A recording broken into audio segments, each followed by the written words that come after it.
All right, good morning. Um, so today we're going to be doing a little bit of a design for channel and banner art for a friend of mine, Luciola Gaming. He's got a really good channel going. He does mostly Battlefield 1 streams. Um, and I just kind of want to help him out a little bit. Um, this type of concept, idea, whatever you want to call it. There's a community that I've been really interested in for a little while now. They're called CollaboratorsOnlineAlliance. They want nothing but to help others. It's co-directed by a really good guy. His channel name is DadsNiteGaming. Um, so today's stream, the rules in the chat today are you guys ask whatever questions you want to ask, whether it's how to do something in Photoshop, anything about me or my philosophies, my concepts, my design ideas, anything you guys want to know, throw it out in chat. This is also a chance for you guys to kind of network with other YouTubers. So feel free to promote your channel in the chat. I don't care. I want you guys to grow. Um, I want to see you guys have fun and maybe learn something. So that being said, we're going to go ahead and get started. If you see the template that's on the screen right now, you'll see that the main size of our canvas is 2560 by 1440. For YouTube, you absolutely have to do your channel art in that size format. The reason being is because I think this graphic right here kind of explains it perfectly. There's so many different medias that you can. Hey, Blitz.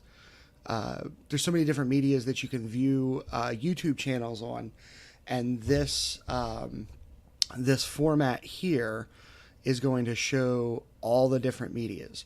So while most of us, we see it when we go to a YouTuber's channel, you see it as this desktop, minimum, and mobile.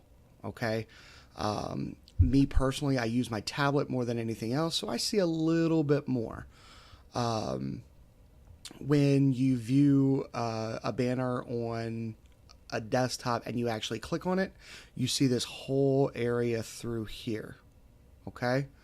And then for smart TVs, when they view a YouTube channel through the YouTube app on the smart TV, they see the entire design. So while most of us are concerned with this area here, we want to make it really eye-catching and really appealing through here, you have to consider all the different medias that people could be viewing your YouTube channels from. These people are potential subscribers. If that's really important to you, this is probably the first thing that's going to make the impression for your viewer.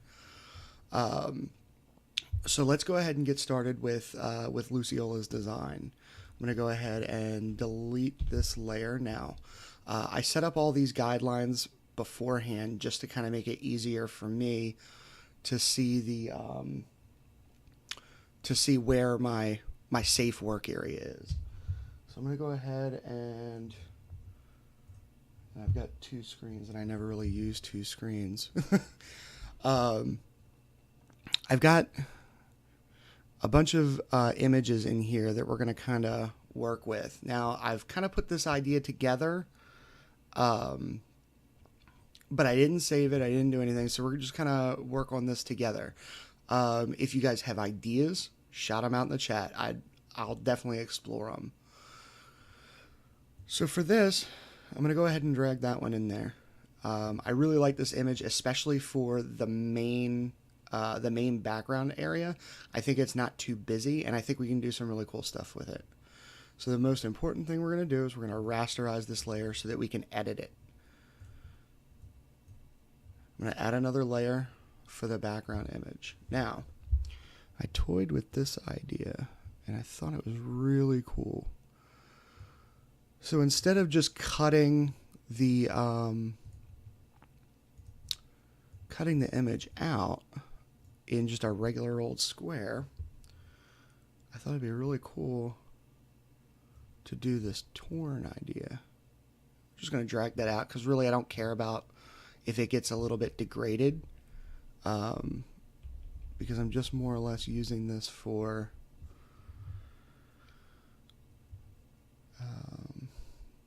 the cutout work. So now I'm going to select the magic wand tool. I have a tolerance level of 30. Basically what the magic wand does is it selects all light colors. Okay, so if you see, I clicked here and now it's selected pretty much all this white area, with the exception of this little guy right here. So we're going to hold shift and we're going to click that last little bit. Now with the if I had a lower tolerance level, if you can see, this isn't all white.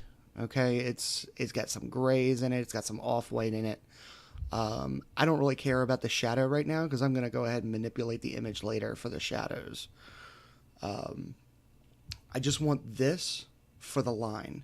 Now I'm going to go underneath on this layer here, the background layer, and I'm just going to hit delete.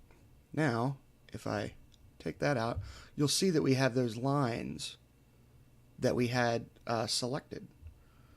So I'm going to go ahead and deselect that, and I think we have a pretty cool start. I mean, this torn effect is really nice. I don't need this one anymore, so I'm going to go ahead and delete it. I'm going to add a new layer. And when you're working in Photoshop or any type of photo editor, I don't really use too many photo editors other than Photoshop, but in my experience, with the few that I have worked with, you have this concept of layers. And when you can manipulate your layers in such a way that you understand that whatever's on top is what's on top. It seems like an easy concept, but it does tend to take a little bit of time to get used to. If you can manipulate your layers, you can make some really cool stuff. So now the next thing that we're going to do is we're going to start working out the banner part of it. So I have this image here, which I think is really cool, and I really love this destroyed windmill. And for the banner itself, I kind of want to make that the focal point. So I'm going to arrange this way, just like that. Okay, and then I'm going to hit the little check marks so it renders in everything. And then the next one, I'm going to drag that one below this layer here. And I really like this. I think this image is really cool. I think I'm going to drag it up on top, just so you guys can kind of see it a little bit better. I really like this image here. Now, of course, this is entirely too big for what we want. But what we're going to do is I'm going to show you guys a couple little tricks. So I'm going to hold Alt and Shift. And what this does is it resizes based on the focal point. And the focal point is default right in the dead center of the image. But you can actually move the focal point to rotate, turn, whatever. So we're going to go ahead and resize it to right about there. And then what we're going to do is we're going to pop it right back behind again. And then I'm going to kind of pop that in place. Now, these two images don't look right. They don't look like they go together. And that's fine for now, because we're going to fix that. So the first thing I'm going to do is I'm going to select my eraser tool. And I'm going to rasterize the image so that I can edit it a little bit. I can delete it, I can erase it, what have you. I'm going to adjust my eraser settings, and when you're doing this type of, they call it a destructive blend because we're going to actually destroy this image a little bit. When you're doing this type of destruction, you want to make sure your hardness is set to 0 on your eraser, because then you can kind of feather these two images together. Okay, I think we got a pretty cool line there. So we're going to go back to this image. I don't want the background windmill in there, so we're just going to kind of move this a little bit. to right about there. Then maybe move this over a little bit so that these two images kind of line up. And then we're going to go back to the eraser tool.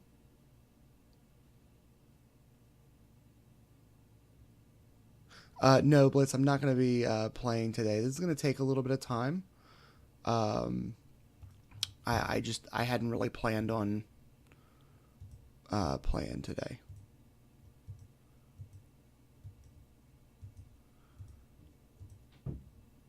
So then we just kind of blend these two together and move him over just a little bit more.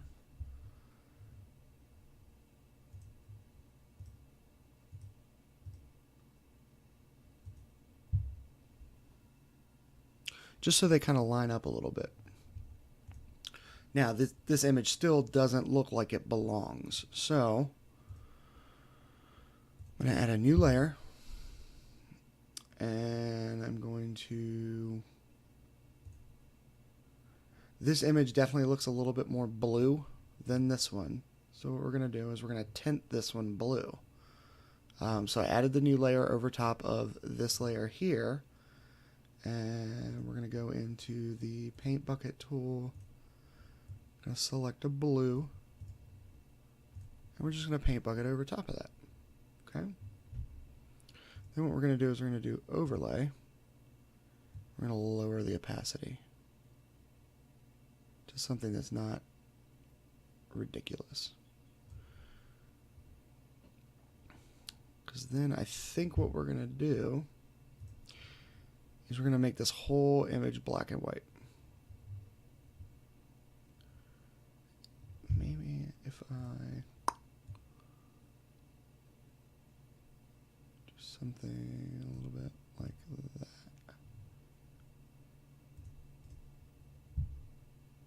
Just try that.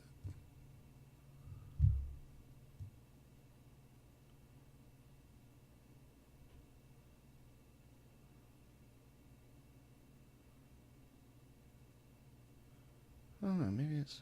Hey Travis, thanks for coming out, man. We're doing Luciola's banner art today. Maybe a little bit blue-gray. Let's do maybe a soft light. And you can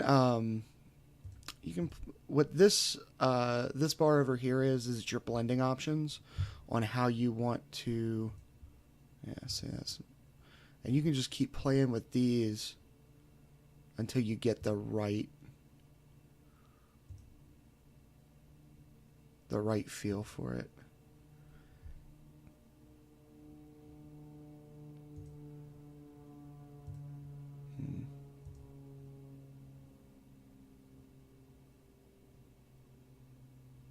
Actually, this is fairly close. Let me get a little bit more blue in there.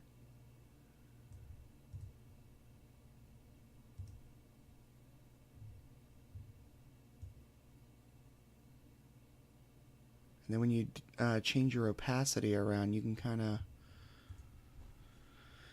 get something a little bit more like that. I'm fairly happy with that. Let me move this down a little bit.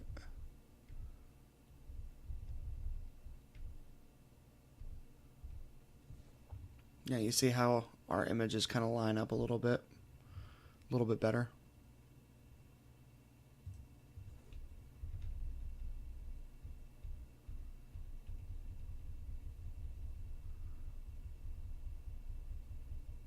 I know we're changing where that windmill is, but I wasn't entirely happy with that. So now we're gonna clean that up a little bit, just so they kind of blend a little bit better. Now we've got a pretty cool idea. Now I'm more of trying to make it look as realistic as possible. So in this image over here, it's raining. This image is perfectly clear. I do have a rain texture that I haven't messed with yet, But I'm going to see if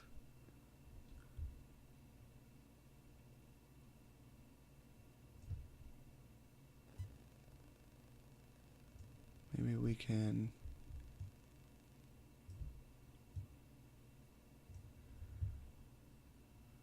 something like that.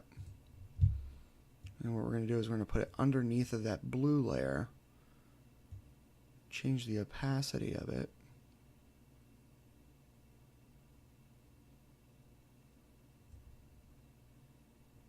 Yeah. Something like that. I think the next step is going to be to kind of rotate the rain a little bit, because this rain over here is definitely more of a vertical, and this is more of a diagonal. So let's just change that up a little bit, and then we'll stretch it back out a little bit. Now it's getting to be a little too big. So what I think I'm going to do is I'm going to lower it. We'll go up through here, just like that. And then I'm going to hit Control J and duplicate the layer so that we can kind of get a little bit more rainfall across the image. And see, our rain lines up a little bit better.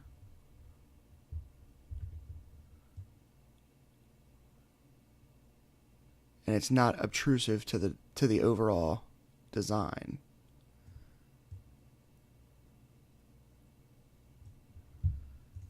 You know it's there, and now it kind of helps this image blend a little bit better into the other image that we have. So now what I want to do is I'm fairly happy with the way that that whole thing looks. So what I'm going to do, and this is something that I have to practice as well. I never do this, but I'm going to make a duplicate of this layer. I'm going to put it into a group, and this is we're going to name it Banner Images.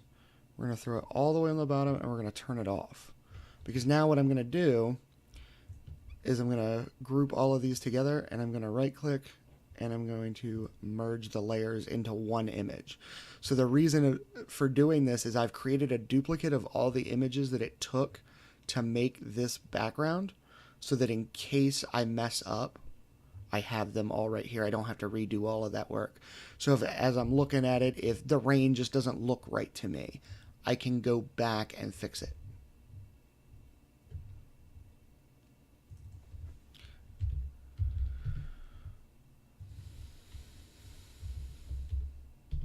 All right. So that's step one, or whatever number of steps we're in. We've got everything kind of rendered out the way we want it, and we have a cool overall theme going on. The next thing we're going to do is I've already gone ahead and cut this character out of this image. That's kind of a boring process. But we're going to go ahead and pop this character in here where I want him. Resize him a little bit.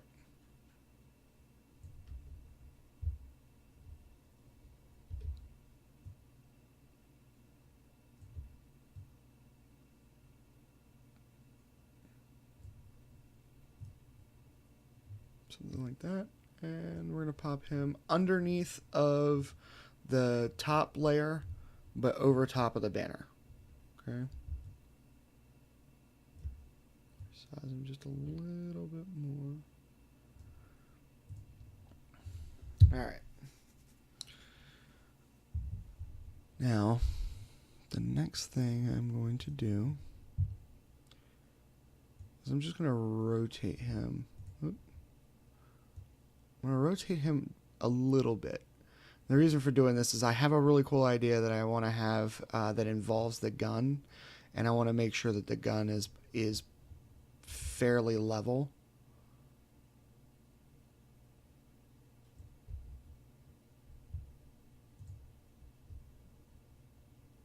Sorry, I messed up.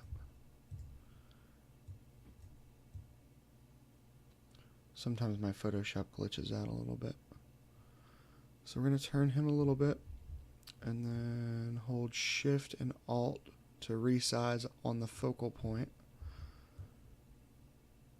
Adjust a little bit. And I have snapping turned on, so it kind of like automatically snaps to my guidelines. Hey, Luciola, thanks for coming out, man. You better come out. It's your channel art. But if you hold Control, you can kind of get fine tuning in. So we're just going to adjust him just a little bit more. Just like that. All right. So I kind of have him where I want him. And I may adjust him a little bit more. I don't know just yet.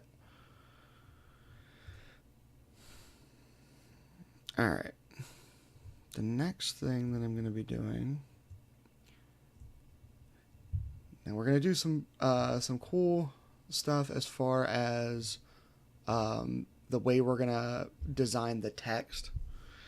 And what I mean by that is the reason I was so particular in aligning the way the gun works, the gun positioning, is I'm going to have a bullet that goes through the text, but it's going to weave itself behind the text and on top of the text.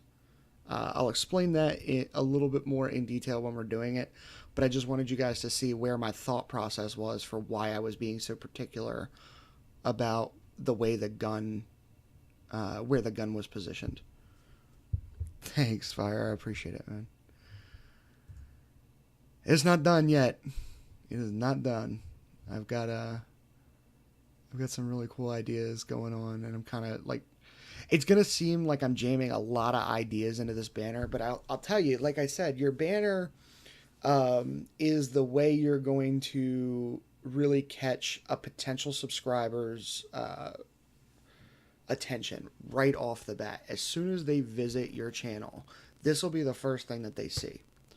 So my thought process personally is it's important to make sure that it's not just some image that you grabbed off the internet. It's something that you actually have some thought and time put into, because it is, in a lot of cases, that very first impression that your potential viewer, potential subscriber is gonna get. The second thing that is gonna really catch your potential $4 works. Now this is a give not take stream, man. It's not about the money. It's about helping you out. The second thing that's going to grab your potential viewer subscriber's attention is your channel trailer. Hey, what's up, Cryptic? Thanks for coming out, man. So let's get into the text. Now, text is probably one of the harder things for me to deal with. And what I mean by that is it's just there's so many different fonts and there's so many different variants of fonts that it's really hard to kind of nail one down that's going to look nice and it's going to design well. So I'm going to take a look at a couple of different fonts. I'm not going to be set in stone in any of them right off the bat. And if we need to, I may download a font just so you guys can see where I go to get the fonts and things like that.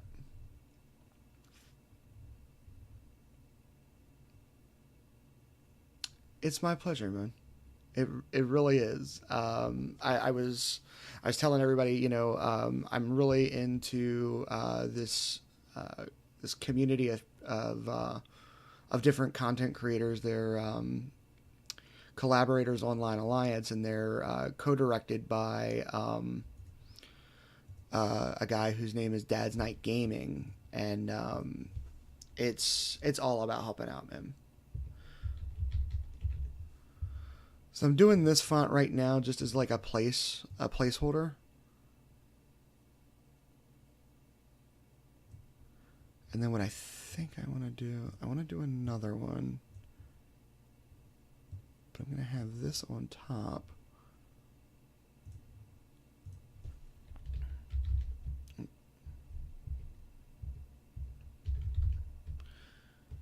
think we'll do a different font altogether.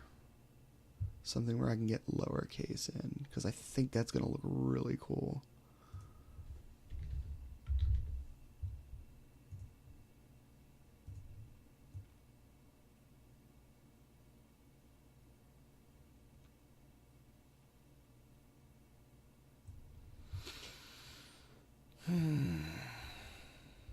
Let's see here. Now again, we're holding Alt and Shift to kind of resize the text a little bit on the center axis. We're going to make that a little bit bigger.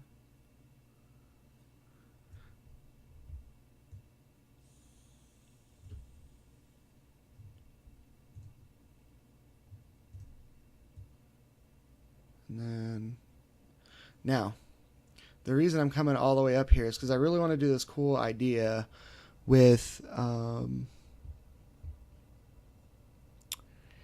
cutting this out. And I'll show you guys that trick too. Because I really want to make it look like this gaming is on top of the Luciola. And the way I'm really going to be able to do that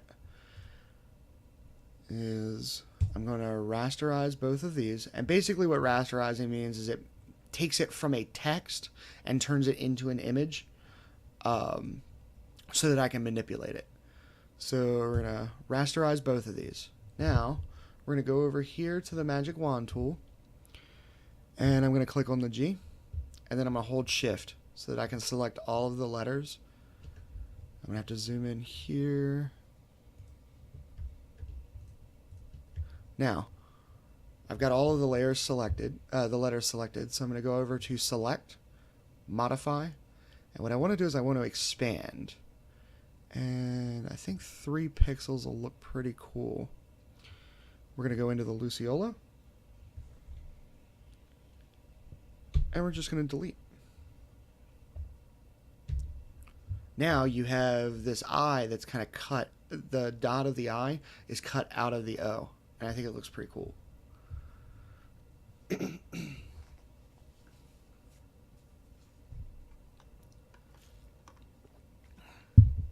Now, the one downside of doing it this way is if for some reason I'm off or anything like that, I'm going to have to redo that step. But it's really not that big of a deal.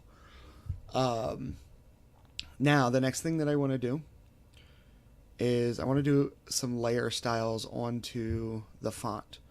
And the one layer style that I definitely know that I want to do is stroke.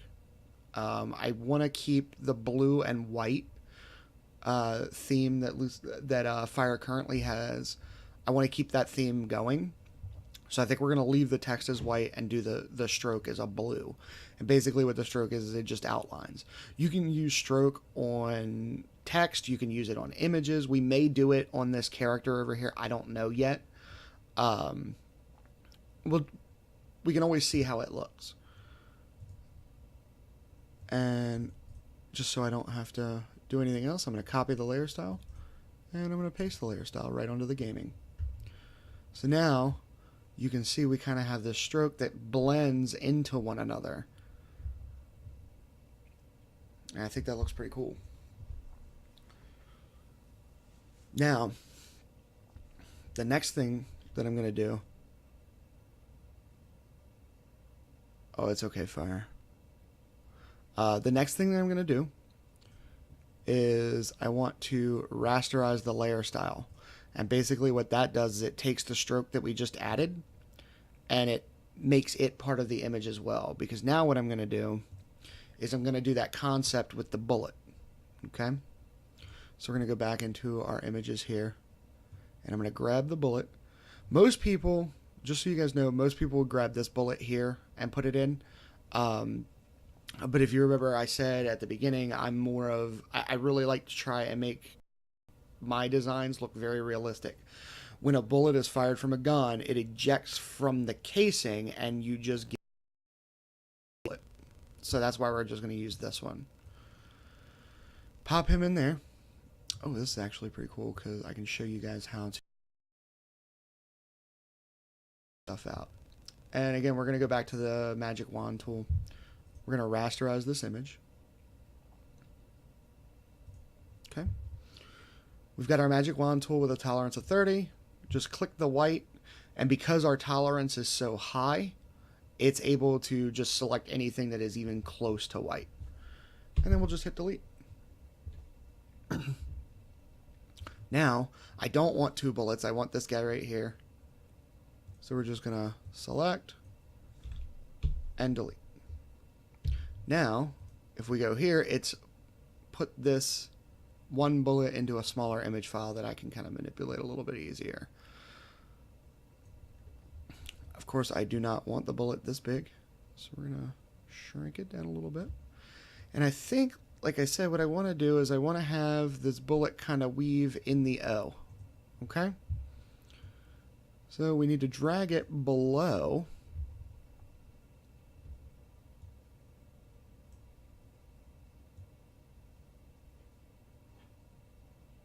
I think if it went over top of the L too, that would look pretty cool. So, how are we going to accomplish that? Well, because I rasterized the layer style over top of this text, this is just an image now. So what I'm going to do is I'm going to select. I'm going to grab my my rectangular marquee tool. Yes, Fire. This is just Photoshop. It's Photoshop CC, and I think just that license alone is I think it's like $5 a month for Photoshop CC. You can get it on Adobe's website. Now I want to get a pretty cool spot like right in here, and what I'm going to do is I'm going to go to Layer. I'm going to say New, and then I want to do a layer via cut. So basically what that's done is it's cut that portion off. Alright, now all I have to do is simply put this on top of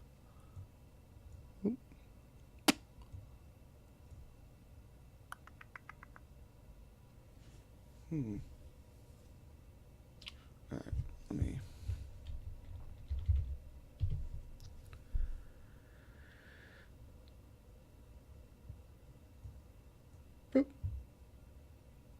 only reverse it. Just like that. And then we're going to resize the bullet so that it fits a little bit smarter inside the O.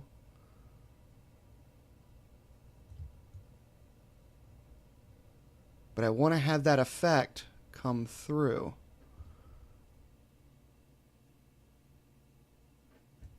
So I think we're just going to do just like that. See what I mean? Just like that.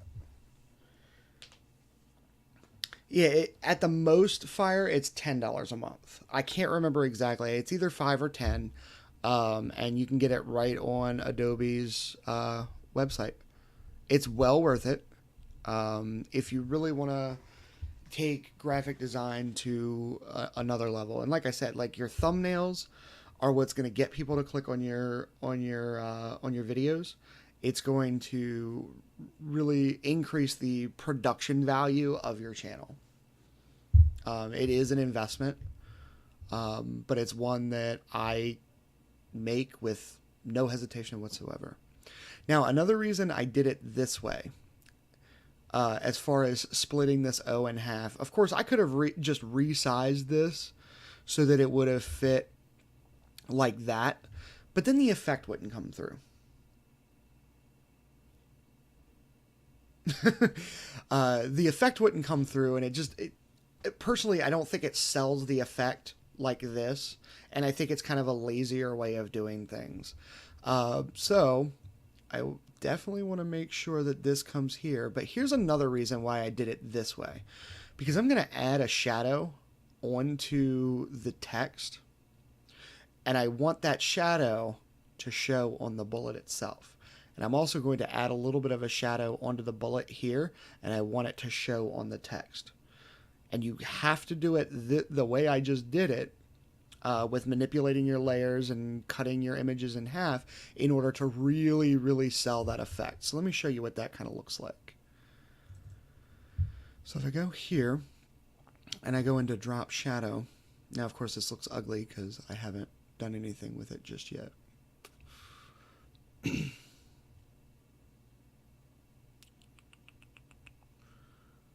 We're going to lower the, put that there.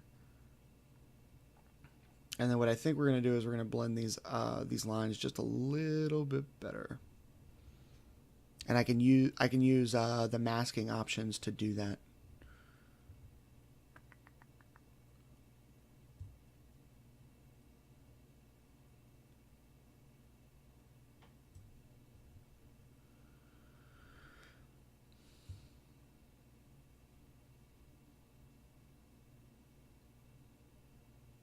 Now, too much shadow can really, it can kind of take away from the realism of what you're trying to add shadow to. I just want the hint, and you can kind of see how it just kind of like kisses that bullet. Now, from back here, you can't really tell. It's a little bit. But now I have to do... And what we're going to do is we're going to copy the layer style again, and we're just going to add it onto the second half. Okay. Just like that.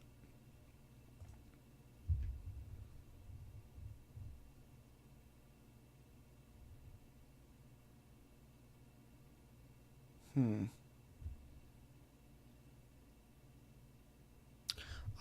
know. Let's duplicate this, and we're going to turn the drop shadow effect off. So basically what I've done is I've duplicated this second half. I'm going to throw this on top of the bullet. And the reason I'm doing this is because now what I'm going to do is I'm going to... Actually, I'm sorry. I'm going to throw it on top of the main text. And then what I'm going to do is I'm going to mask this out. And all masking is it shows what should be revealed and what shouldn't. So we're going to add a mask onto this. And now with masks, white is what's visible and black is not visible. Okay, so all I'm going to do is be painting on the mask itself. So you need to make sure you select the mask. I have black selected. Change my brush, just like that.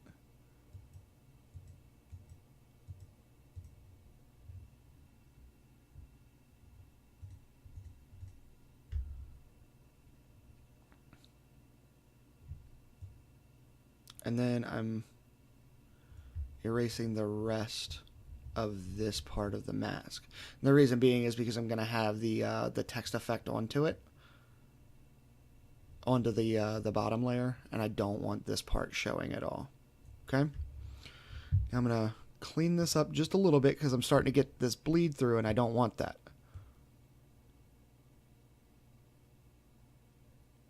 Okay. Just like that. So now we've got the shadow on the bullet. And then if I added a drop shadow onto the bullet, you would see it on the O as well. So let's see. Just like that. And we're going to give a little bit of depth to the design. And all we did was we just worked with we just worked with some masks. We duplicated some layers and made it look a little bit cleaner.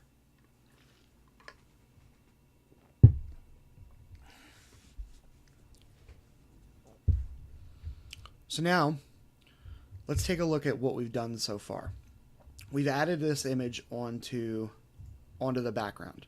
I am not done with this background image whatsoever. Or if you want to think about it, this background is actually the top image. And I'm going to turn that off just so you guys can see all the stuff that we've done so far. So basically when you're working in Photoshop, when you're making something out of a bunch of different images, it's called compositing. And this is what we're doing. We're compositing this whole thing together. And you can really see that when you turn the overlaid layer off. So we have two different images, completely different images here that we've done to make this banner, the banner portion of it. We've lined everything up. I've kind of color graded this image a little bit because this was a lot brighter than what it normally looks like. I've added rain onto this image because this image over here on the right was on a clear day. So I've added the rain effect to it to blend it in with this image here. I have cut this character out altogether, and I'm still not done with him yet. I've got some really cool ideas as far as what to do with him. We added the text. We added the bullet from here. We've done a lot of work so far, and I'm not fully satisfied with it yet because I want to make this ripped portion of the banner kind of stand out a little bit more so that effect really pulls through as well. And what's really cool about that is when you view it on like a tablet or a mobile device or even on, you're gonna see this ripped portion. And I think what's really cool about that is people are gonna wonder, and it's gonna make people click on that banner to see the full image. And I think, like I said, this is your introduction to your channel. It's your introduction to your potential viewer and subscriber. I think whatever you can do to grab their attention a little bit more, it kind of shows them that you really do take your channel seriously, and it's worth the time and it's worth the effort that's put in. So now, I think before I get started on the guy, I want to do a little bit more to kind of blend these two images together just a little bit more. So we're going to go to this combined banner file,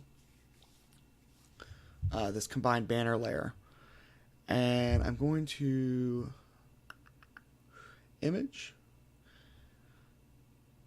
The easiest thing that I can do is probably going to be changing it to a black and white. Because then once I do that, now it's pretty much blended. The downside of that is now it's black and white, and it kind of takes away from the cool effect that you've got going on. So let's play around a little bit with some of the adjustments. Maybe we can find a cool photo filter. Let's do...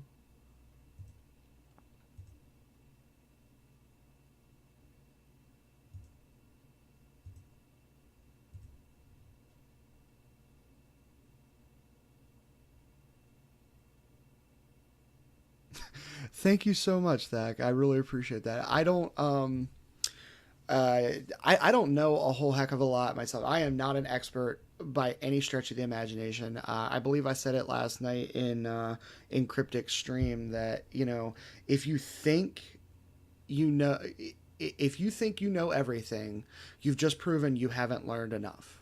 I don't know everything about everything, but I do know where to look to find my answers. So I never took a class. I never went to college. All of this is just going and doing the research because I really wanted to create something cool. So if you get Photoshop, just play around with it. Anytime you have any type of question, just throw it out there, man. Excuse me. My dad once said that if you can't impress him with your intelligence, you baffle him with your bullshit.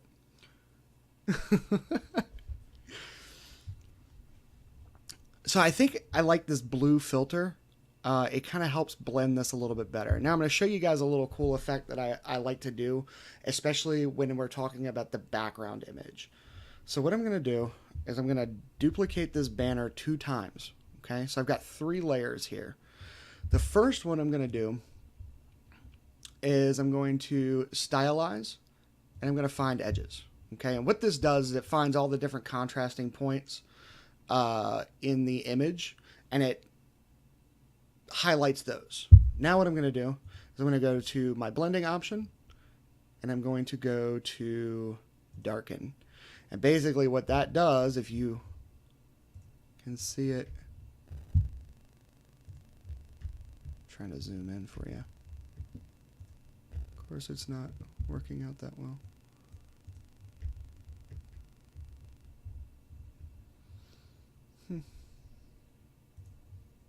If you zoom in, I'll do it the old school way. All right, there we go. You can see that it's taken those. Yeah, I'm actually going to do like some smoke out of that gun. And because like I said, I like to make mine as realistic as possible. I also have a shell casing that I'm going to have coming out of the gun as well. But I am going to have some smoke coming out of the gun and the shell casing being ejected from the gun, just to kind of sell the realism a little bit more. And I'm actually going to do something with the bullet, because the bullet looks really kind of hokey right now. I'm going to do some color grading on the bullet to kind of make it look a little bit more realistic. So I've done the find edges, okay? The other thing that you can do with find edges, so if you see, if I turn it on and off, it just kind of makes it look a little bit more hand-drawn. That's really the thing that pops into my mind when I see it, is it looks hand-drawn. The other thing that you can do in addition to that, and I don't know how well it's going to work on this one, but we can definitely try it. This is why I make multiple copies. I'm going to go to Filter, Stylize, and Emboss. And I'm going to lower the amount of the embossment to about 5. And then if you just change that a little bit. And basically what this is going to do is it's just going to give it a little bit more texture.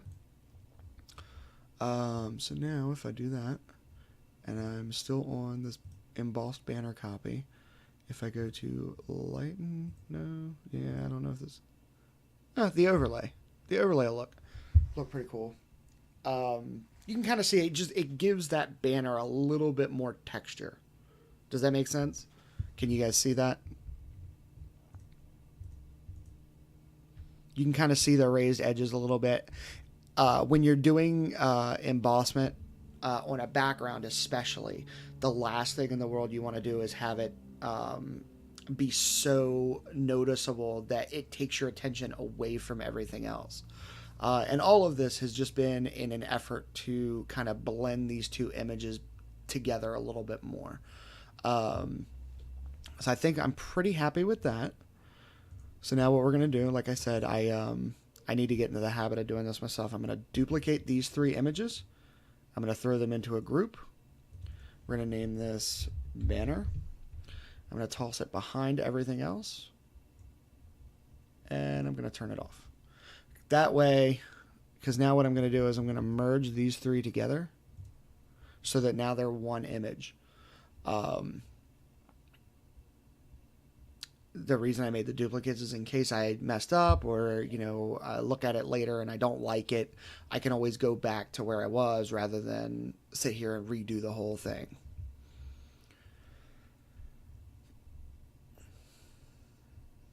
All right. Next.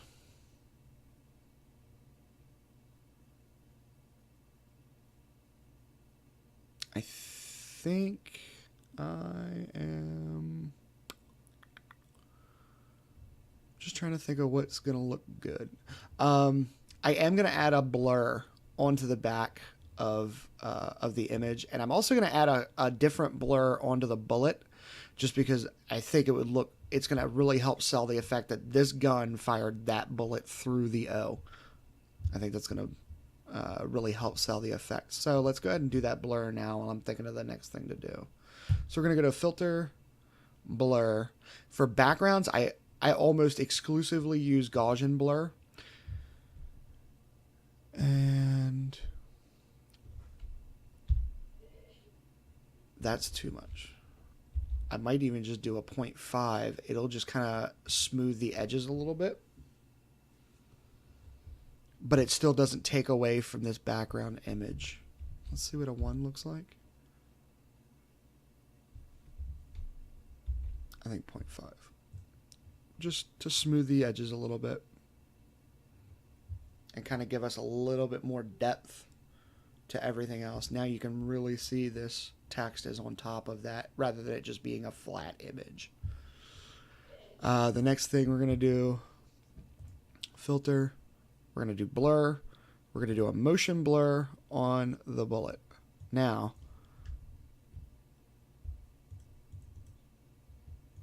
this is definitely too much.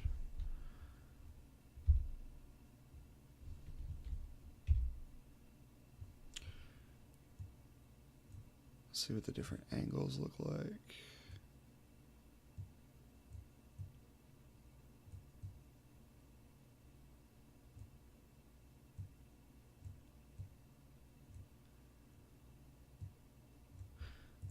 Let's do a different one. Let's do distort. Where are you?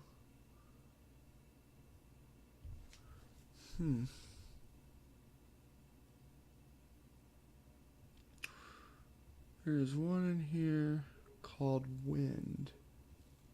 And I forget where that is. Oh, it's under stylize. So stylize wind, if I did it this way,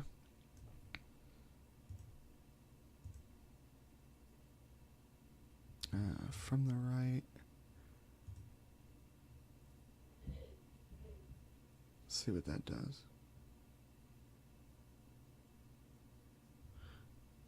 I don't know if I like that. Yeah, I definitely don't like that. So let's back that up a little bit. Filter.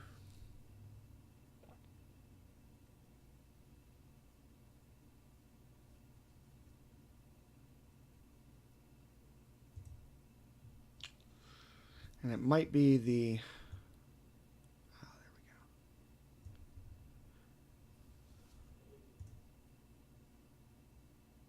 It might just be the,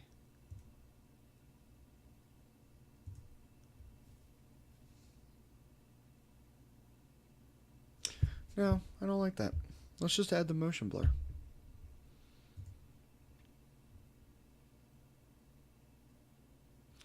Yeah, I agree. Let's do the motion blur. Let's take this down to about 3 pixels or so. And now it's not as sharp. I kind of like that. Now this line you guys see right here, that is just a little bit of a glitch in my Photoshop. And I think it's also signifying that I have multiple layers going on right at this point, but as you zoom in on it, it goes away. So that's not going to be seen. All right. Now let's go to this guy here. Let's do... Now I have smoke brushes that I have. I just have to find a good one.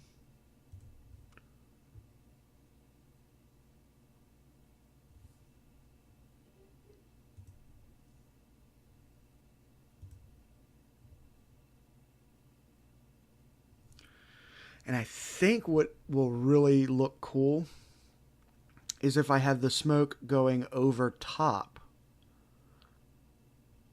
of this, the top image here of the behemoth. I think that would look really cool to really help sell this 3D ripped effect. So, unfortunately, that's fairly simple.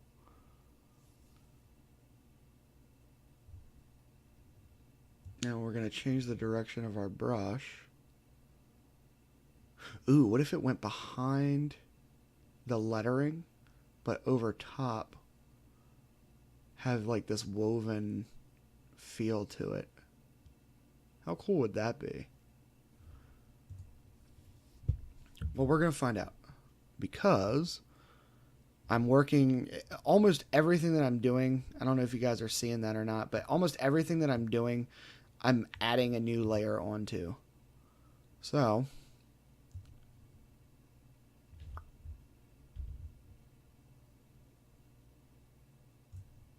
let's see. Let's change this. Thanks, X.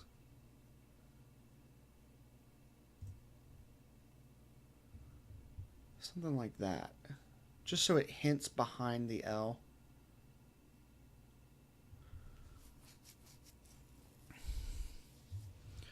And then see if I do it, it would actually pop up through. So now I have a couple of different layers that I have to weave this behind and in front of. I think this is going to look really cool though.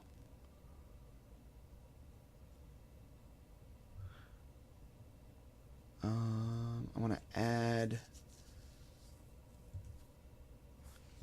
let me,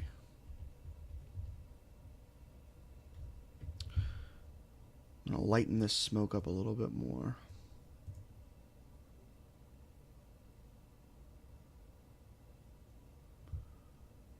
I want to change the direction here a little bit,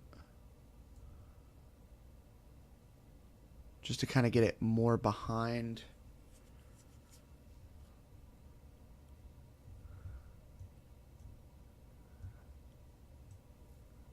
Kind of like that. Thanks, Thak. I really do appreciate that, man. I appreciate it. I enjoy designing. I enjoy doing like thumbnails, and I definitely enjoy doing banner art.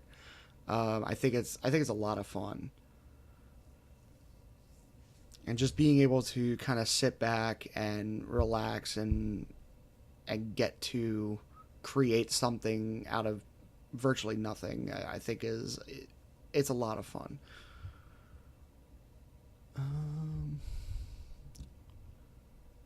All right. So I think we're close to where we want to be with this smoke. Let's change the color a little bit more. Something like that. All right. So now, like I said, I have to weave this behind so many different layers and on top of different layers. So the way we're going to do that is, again, we're going to layer mask this. White is visible, black is invisible.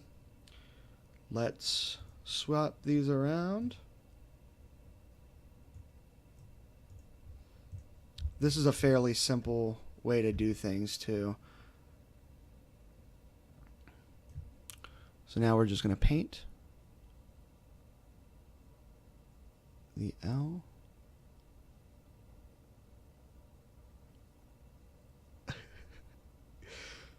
Yes. We're going to have a happy little smoke right here.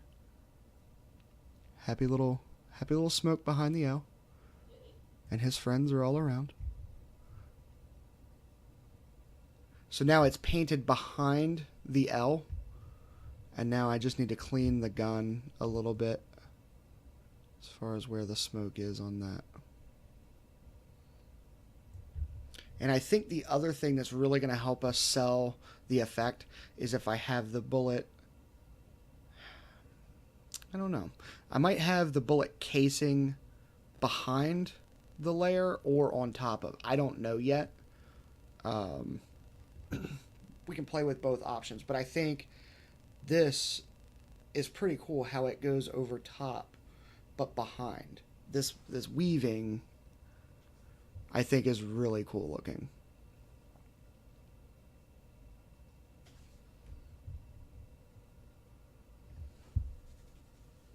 My fiance just texted me and said that I was the Bob Ross of Photoshop, so we're going to get some Bob Ross sayings going on. Happy little clouds, happy little trees, happy little smoke behind the L. I think the other thing that I'm going to do in terms of this character for right now. I think I'm going to attempt to change the red color to the same blue that we have over here, just to kind of tie him in a little bit more. I have not now, nor have I ever thought that Fire was a German soldier. So I think this will just kind of help give that a little bit more personal branding.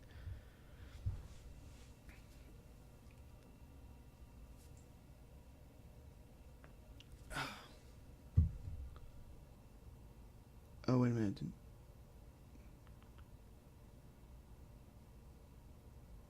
Oh, I did not see that. I apologize. I think she was just texting me to let me know that that's what was said. I would have instantly died laughing.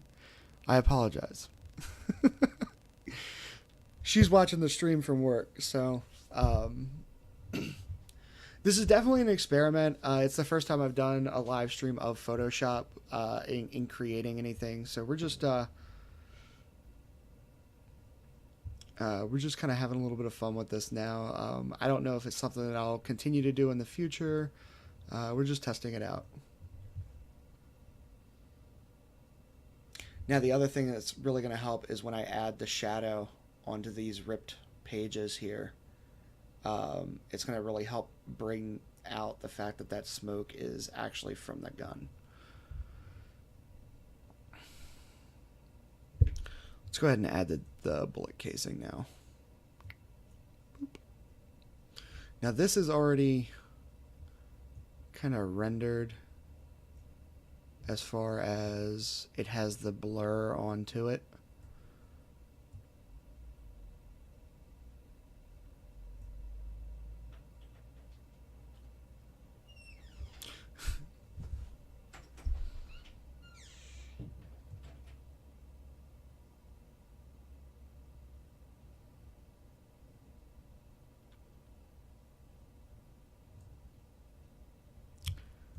I appreciate that. I really do. You guys are awesome. If you guys are having fun, I'm definitely having fun.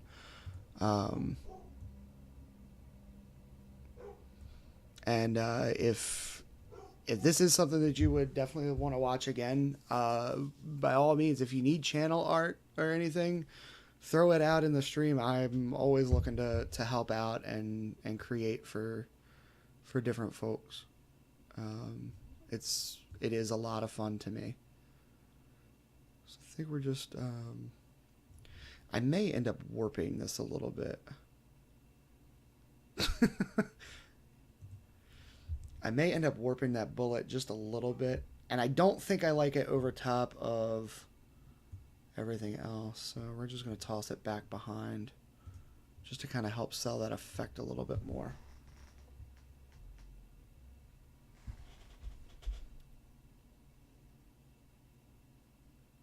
And it's already got the motion blur on it, so I think that's I need to put that. Is that over top? No, it is not.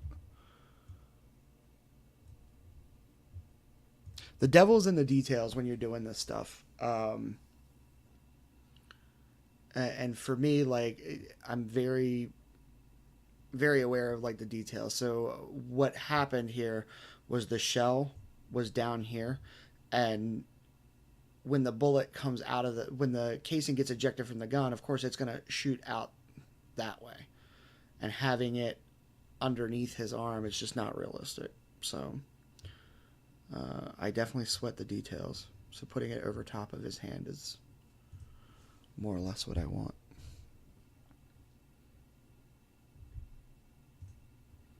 So now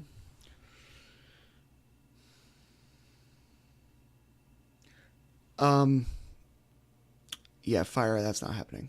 I'm sorry. It's not happening. I love to help out. I really do. Some people you just can't help. All right, moving on.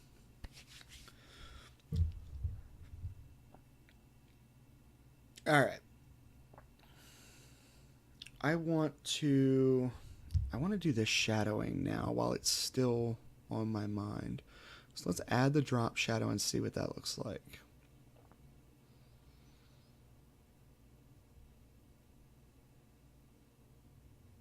All right. Right off the bat, that looks pretty cool.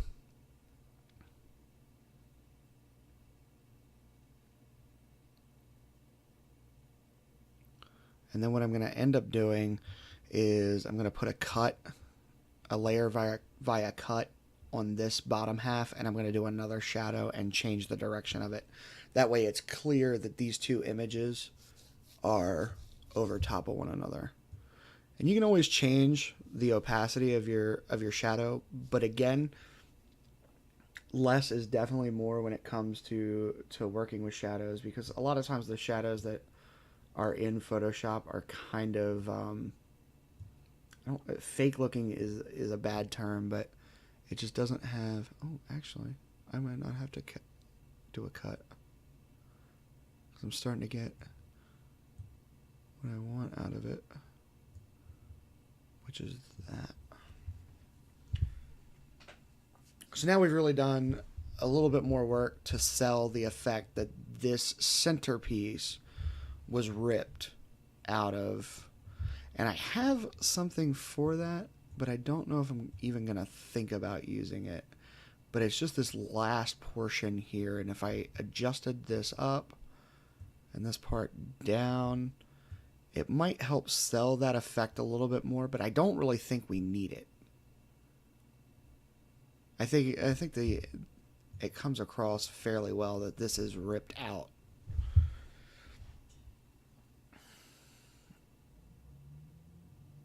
All right. Next, we're going to be working on the soldier and color changing the red here. So let's grab the magic wand tool.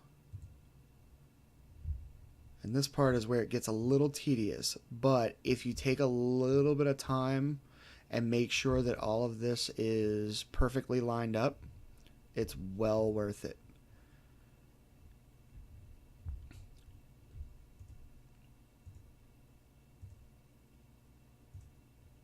So now we're just kind of going through and shift clicking to add to my selection.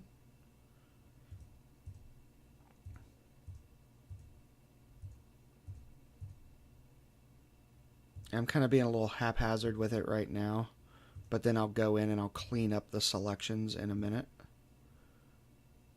And I think what we're going to do is we're going to turn this background layer off, just so I can kind of get in here. Change our tolerance level a little bit. And if you get to where it's too much, like it selected some of the actual soldier's uniform, you can just hold Control and click, and it'll deselect.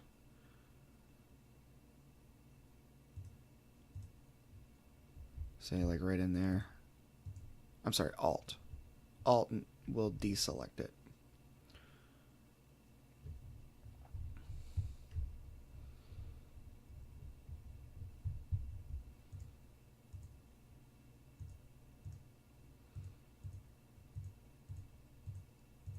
So now we're just going through and clicking all of this. Then we'll deselect through.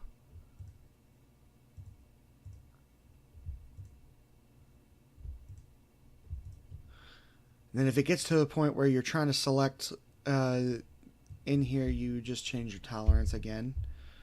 So now I've cut it down by 1/3, and this is still.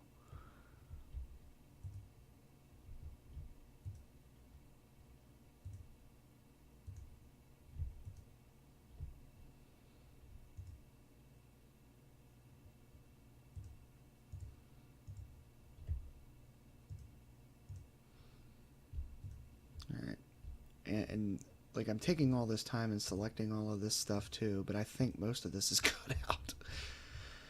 All right, so now to color change this. Oh, actually, there's a little bit right up here too. To color change this and make it still look realistic, because like there's a lot of shades that are in this. what I'm going to do is I've got all this selected, so I'm going to go to Layer, New, and I'm going to do Layer via Copy. I'm going to change this to Red Detail. And then I'm going to do an adjustment layer. So we're going to get a new adjustment layer. And we're going to go to Hue and Saturation. Now, what this does is if I go through here and I start doing this, right, it just changes the saturation of the entire image. But of course, I don't want that. So what we're going to do is we're going to right-click on the hue and saturation. We're going to create a clipping mask. That way it clips it directly to this red detail layer that I just made from the copy. So if I start going through here, you can kind of see how the red changes. Okay? Now, we don't want to change the red, though. We want to change it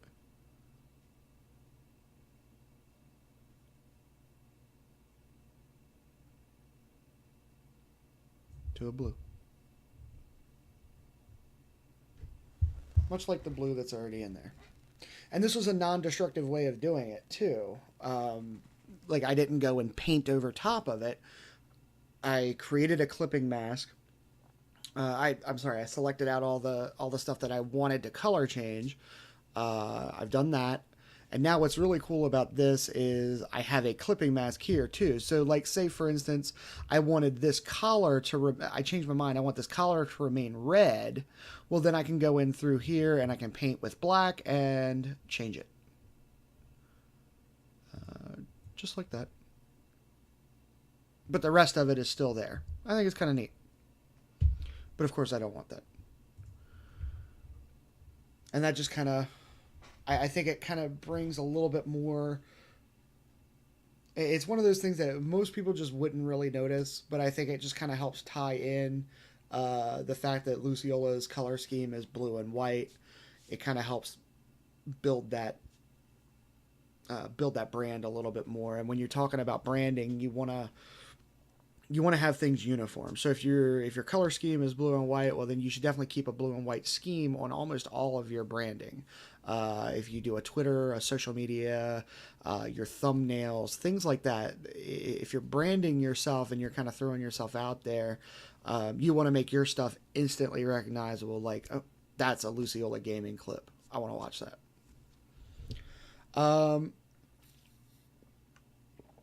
I think there's a little bit more that I want to do to this. I think we're getting really close. And then the background image we need to work on a little bit as far as making it a little bit more eye appealing.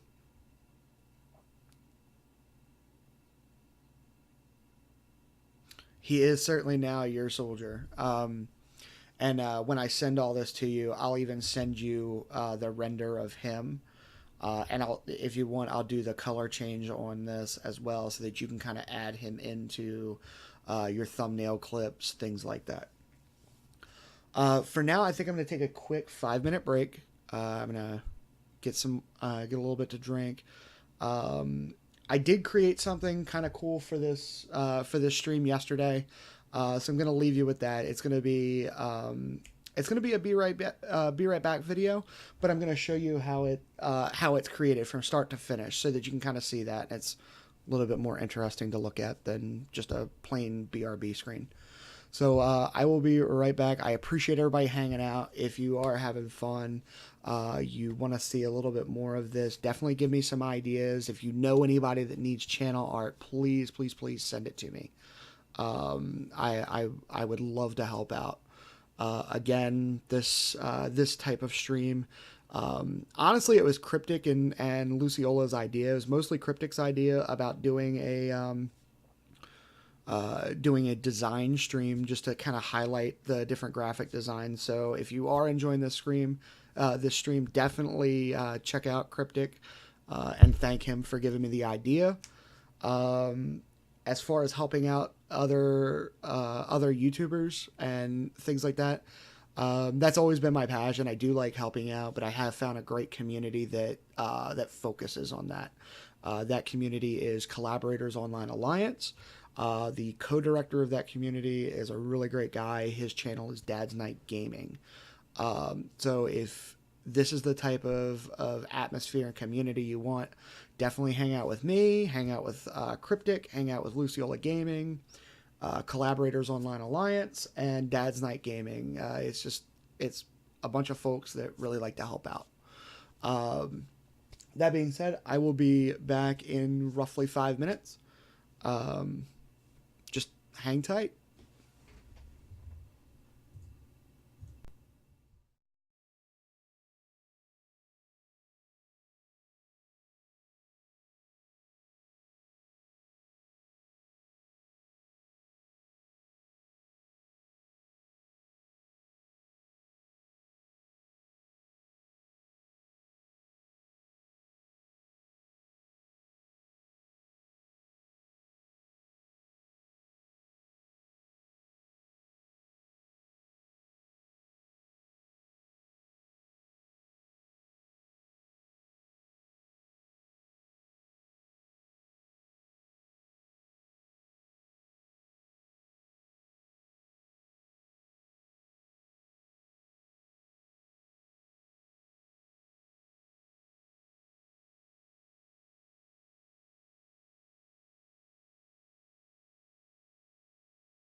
All right.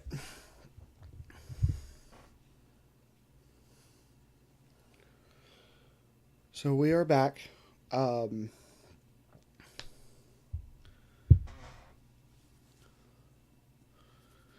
Let's work on... I want to see what this is going to look like as far as if I added a stroke onto the actual character.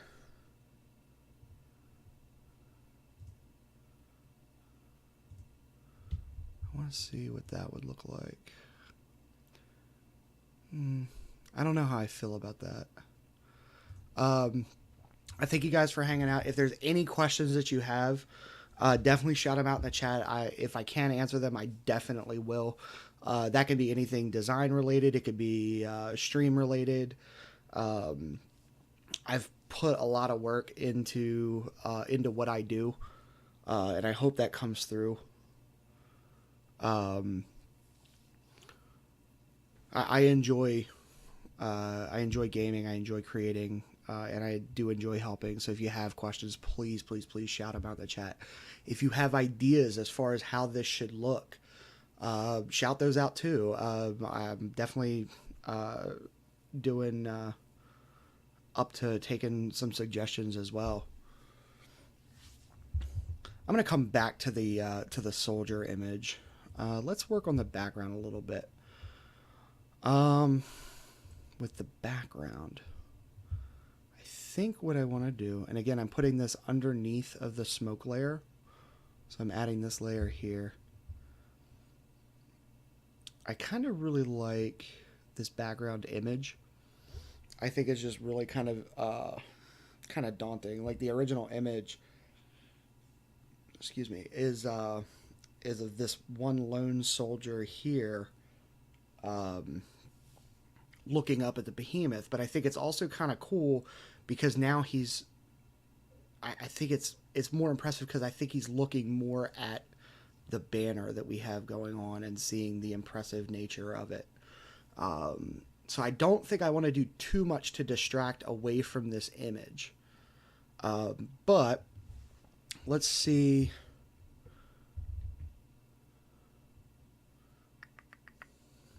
Let's see what we can do here. Let's turn the drop shadow effects off because every time I duplicated this layer, it added more drop shadow to it, and I don't want that at all. Let's see what we can do as far as the find edges is concerned.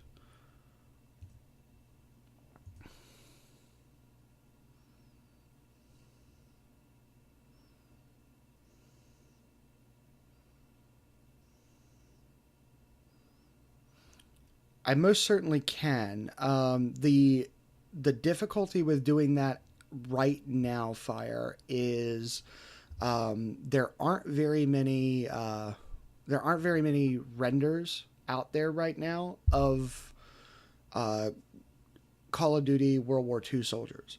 However, in the future, the cool thing about doing things with Photoshop is that when I save this whole image down, I'm going to save the project image. So I can always manipulate this. So let's say, and I don't like this, the find edges on this right now. I really don't.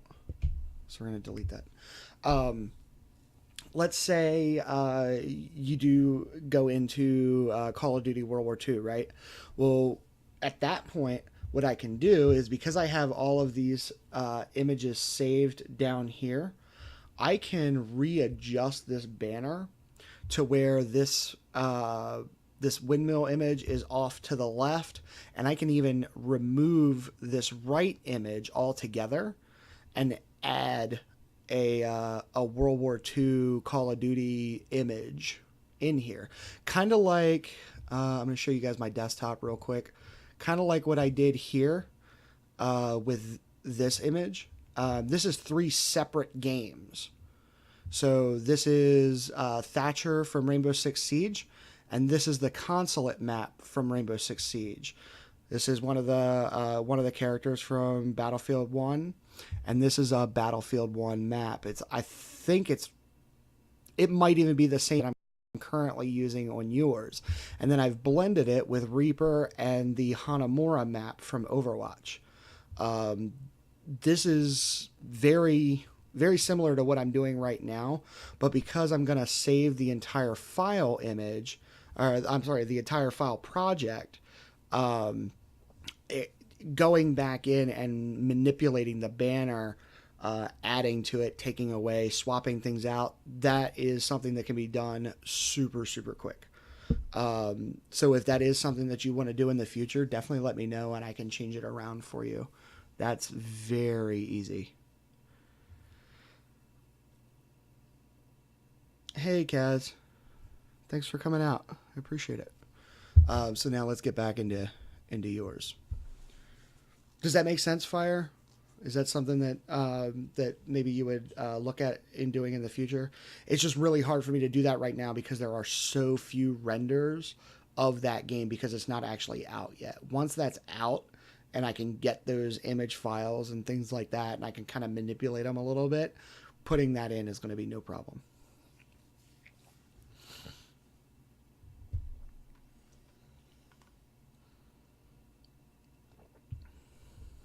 All right. Let's toy around a little bit with this main overlay image here. I want to do some coloring to it, and there's different ways to do your coloring. One of the easier ways is just taking your image, your brush. Okay, I have a new layer selected over top of the background image.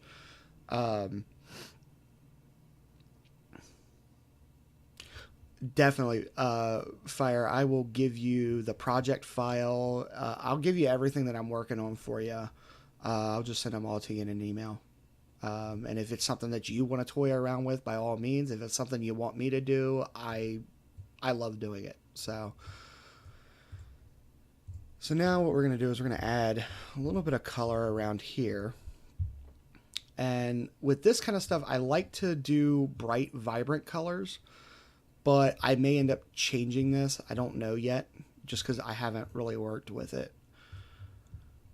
on this particular file image. So let me go into a nice bright blue.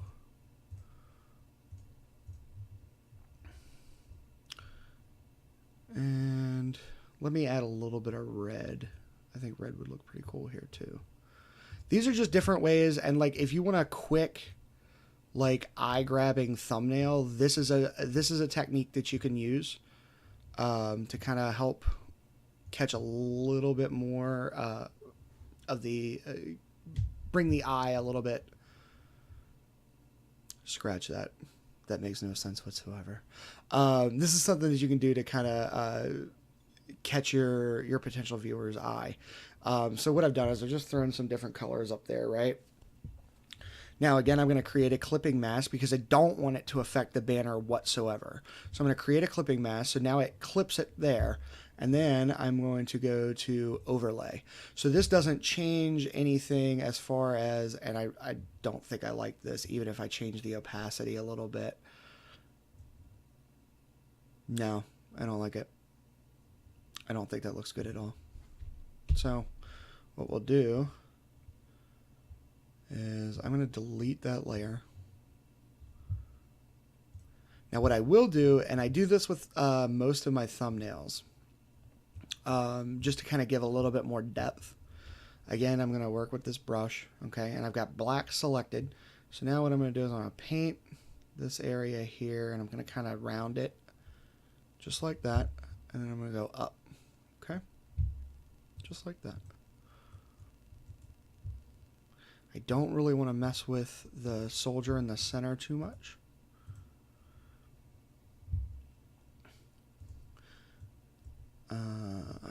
And then I'm going to add another layer on top. And this I'm going to make really big, okay? But the key to doing it this way is your hardness has to be 0, okay? And then we're going to back up. We're just going to add a touch of light up on the top. And you can even name these. light, shadow. Okay. Let's get back to where you guys can see. Now, we're going to create the clipping mask again, okay, because I don't want to affect my banner.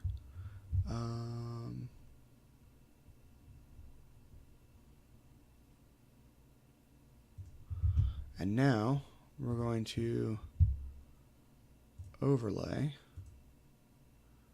just like that, and we're going to change the opacity of this. Just kind of adds a little bit more depth and shadow. It actually brought out some of the blue in the sky here too, which I think is kind of cool looking. And then our light layer, it just kind of, it helps to give that little bit of shadow effect. Helps sell it a little bit more. Right?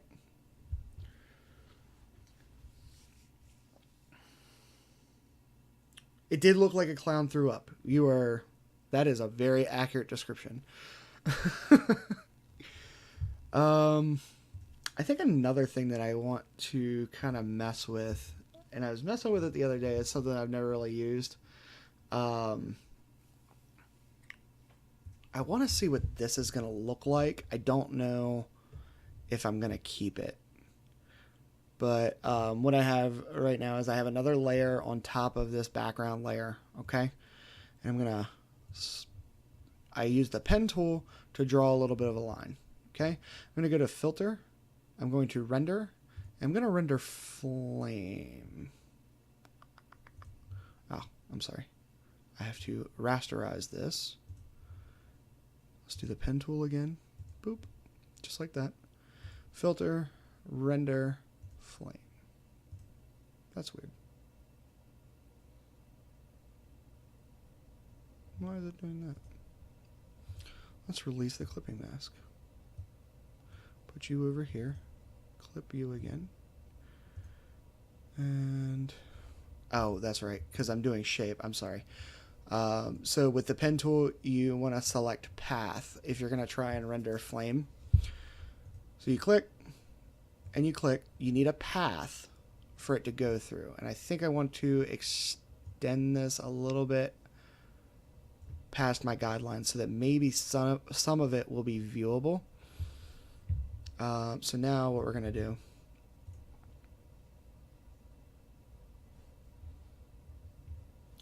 let's try this again. New, create clipping mask. And then we have the path selected. Filter, render, flame. There we go. So I have a little bit of flame here. And you can actually go in through here and you can randomize all of this stuff, which I think is pretty neat.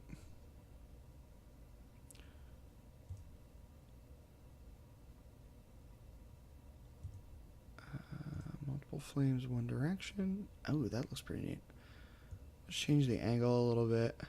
No, let's not.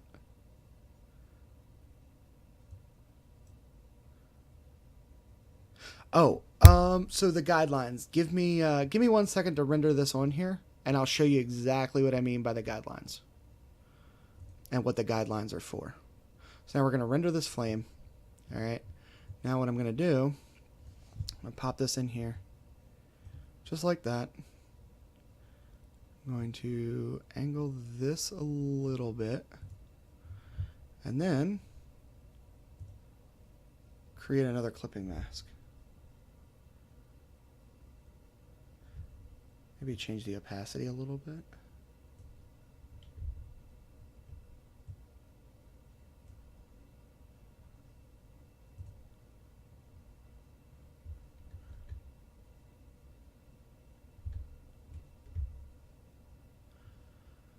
I don't know. I don't know if I like that so much. Thank you, Matthew. I really appreciate it. So the guidelines. Let me pull up my my file here. I had it up for the beginning, and this is all the stuff that I did for Cryptic. But this, and I apologize if you guys heard that. So this is when you're creating channel art for YouTube, and I believe like if you had a Facebook media page, if you had a Twitter page, anything like that, you're going to need to set up your channel art in this 2560 by 1440 image. This is really the best way to do it for... It's the only way to do it for YouTube, and the reason it is because there's so many different ways to watch YouTube, okay? You can watch it on... Most of us watch it on our phones or our tablets. Some of us, believe it or not, use the desktop. You also have to think about smart TVs as well. Hi, Harris. Thanks for coming out, man. I appreciate it. You have to think about smart TVs as well. So basically, YouTube forces you to do your channel art in this image so that you can reach the max amount of people. Okay, as I explained before, the way most of the time the first way your viewer interacts with you is through your channel art. So you want to make sure that you have channel art that's viewable to everybody in the YouTube community. Thanks, X. I appreciate that. So when you design your channel art, I have all of these guidelines already set up, and I have this, as you can see here, I haven't even saved this image yet, but it's banner. I have a banner template with all the guidelines already set up as well. And it's just kind of help you keep everything in line so that you can see where your viewable range is. So most people, like I said, the minimum for the desktop and mobile devices is going to be this dark shaded bar here with the viewable area of 1546 by 423. And then if they're on a tablet, they get a little bit more over here. Hey, X, you want to go ahead and take care of that for me? And then finally, if you're on the desktop full, you get this bigger banner here. And then, of course, if it's a TV, then they get to see the entire image of what we're creating now. So that's what I have these guidelines up for. It just kind of helps me. And then if like I lower the opacity, you can kind of see where your viewables are going to be when it comes down to what different people are looking off of.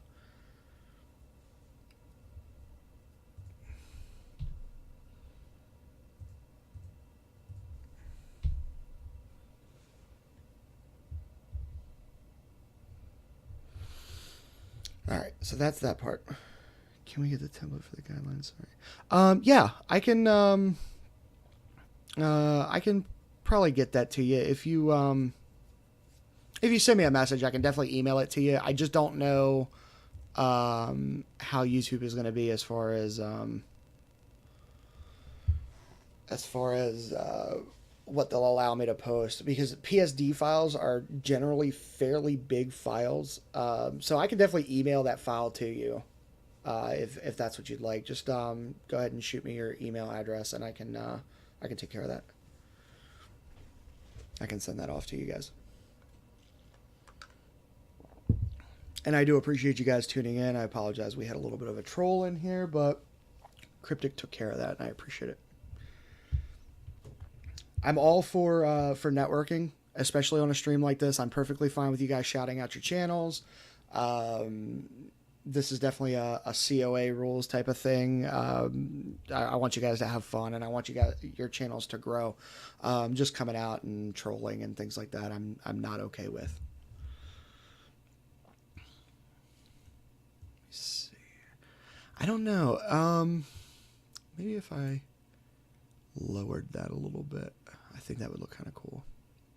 I don't know. What do you guys think about the flame, just to kind of give this a little bit more something going on with this background image? Because I don't think I'm going to be able to do a whole heck of a lot with it.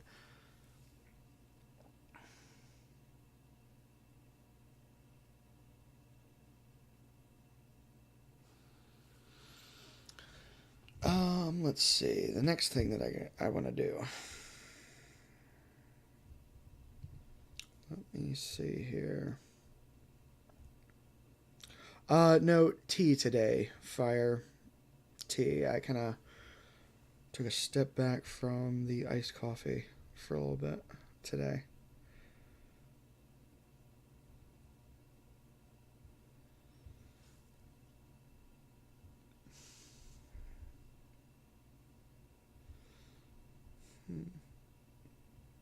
Give me 1 second.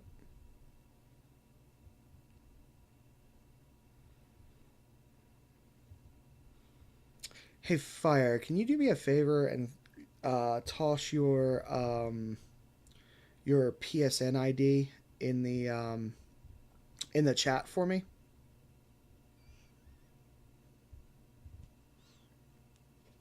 Oh, no, you're fine, Thak. That's it. It's one of the things that I want to do with this stream. I kind of want to help out.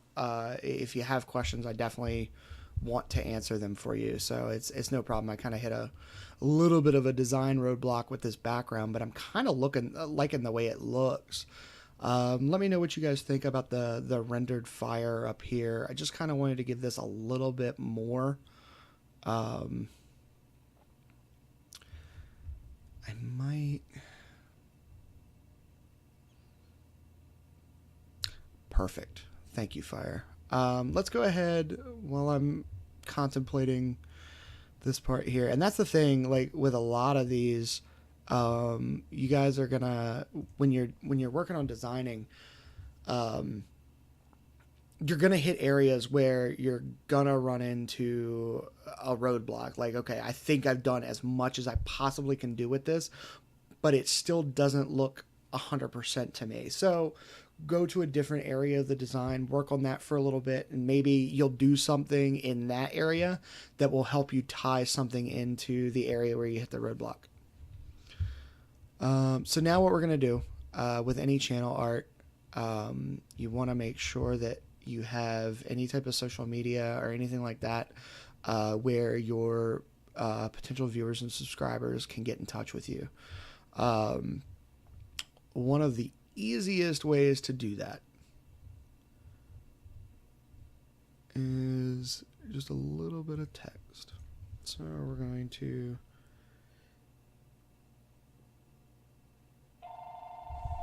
give me 1 second. I have a phone call coming through.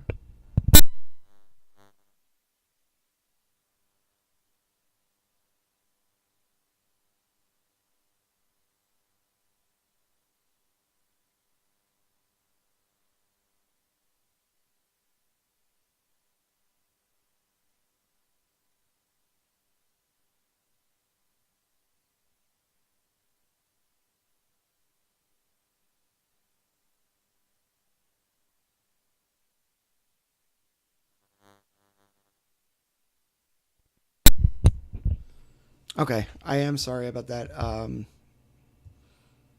do have a couple of things going on right now. So occasionally I will get a phone call that I have to kind of take. So I think what we'll do is that. Hit that, and maybe. All right. Now, of course, I want to signify that this is PlayStation Network. So, fortunately, I do have a file all ready to go. And pictures, game graphics, social media. And this is the stuff that I use for mine, but if I go into PSN,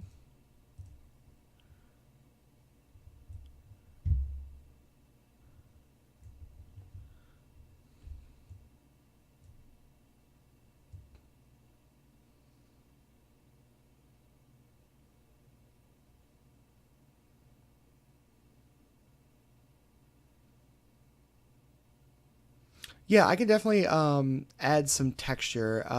Texture is typically one of the last things that I do because, again, the devil is in the details. Like making sure that everything looks especially like when we're talking about a World War I game or any type of like battlefield style game, having like a grittier texture like through the text or even on the background image or what have you. Like if you, I'm pretty sure Blitz still isn't here, but if you take a look at Blitz's channel art, I have this texture here that's like this scratched up texture, and it's without it, it kind of makes everything flat, if that makes sense. But when you add that texture to it, it just kind of gives a little bit more character to whatever you're designing. So yeah, I'm definitely doing that. It's just typically one of the last things that I do.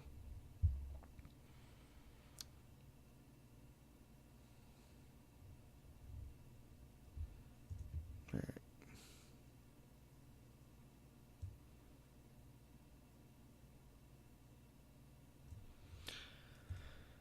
All right, next, I'm going to, and this is where you can really start to have a little bit of fun with it and make it a little bit more unique. So my fill, I'm going to change it to black.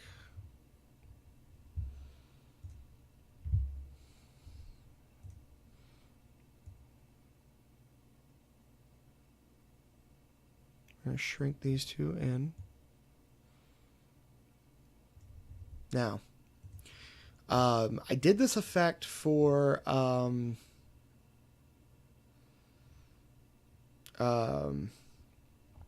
did this effect for the one that I did for Blitz Unit, and I really kind of like the effect. So I think I'm going to try it here as well, just so you guys can learn it. And if you like it, you can definitely use it. If it just doesn't mesh well with this one, I'm going to delete it.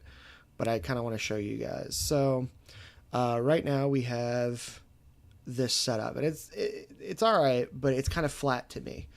So what we're going to do is we're going to, I've rasterized both of the layers. Fire social media for your channel is definitely something that I would highly recommend. It's one of those things where people who are potentially going to, you know what, I'm doing this the dumb way. Select and select. So basically all I'm doing is I'm holding Control and Shift, and I'm selecting these two layers. I would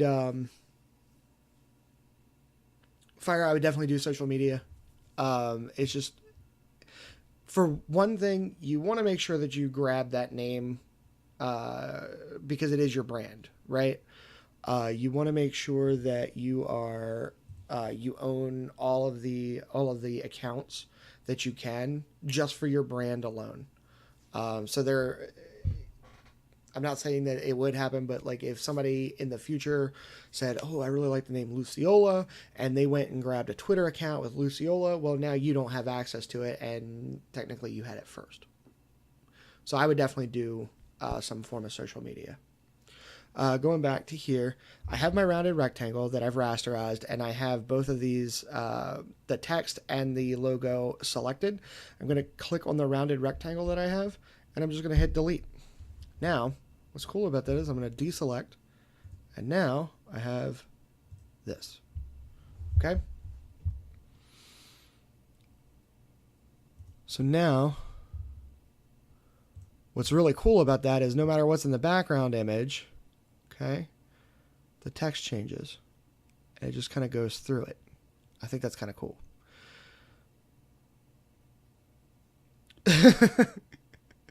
We'll be here, man.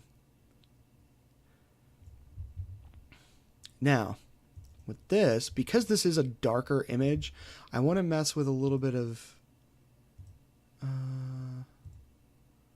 I did a stroke, that looks pretty cool. Lowered this. Ooh, I think that looks kind of neat. What if I did this outer glow?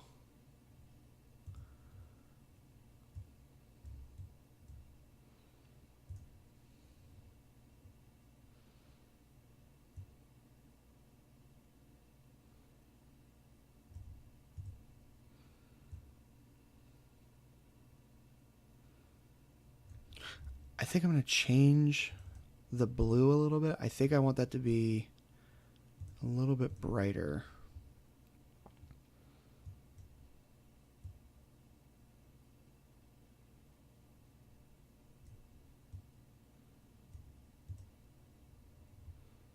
Something like that.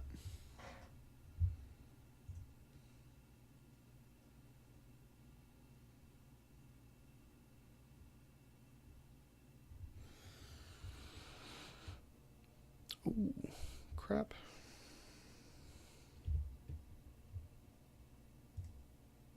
I don't know. What do you guys think of that?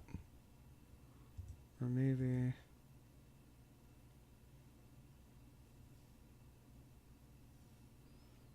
I don't know. I kind of like that stroke effect to it. I kind of need this in a little bit brighter area. And I might have options for it.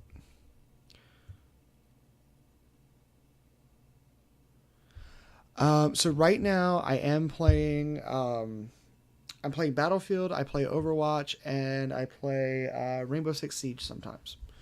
I started with Siege when when it was in beta. I've played across 3 platforms. I like Siege. The community is a little difficult right now.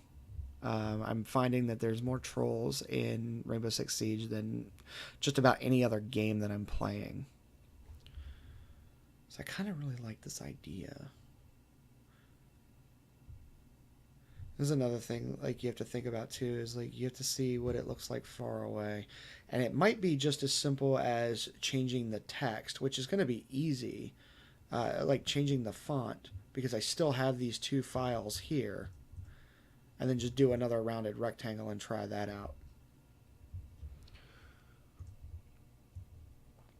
Let's move that out of the way. And let's try again. I mean, we might have a really cool idea, but just delete that. Let's try a different.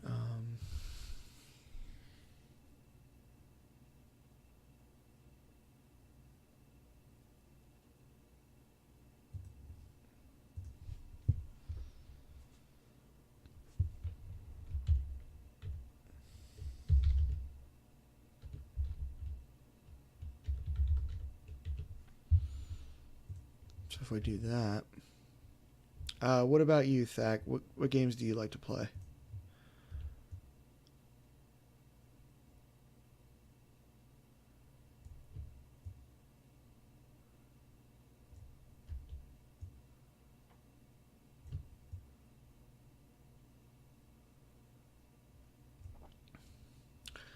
Now, I think the thing that is really distracting in this particular font is the italic. So we can fix that.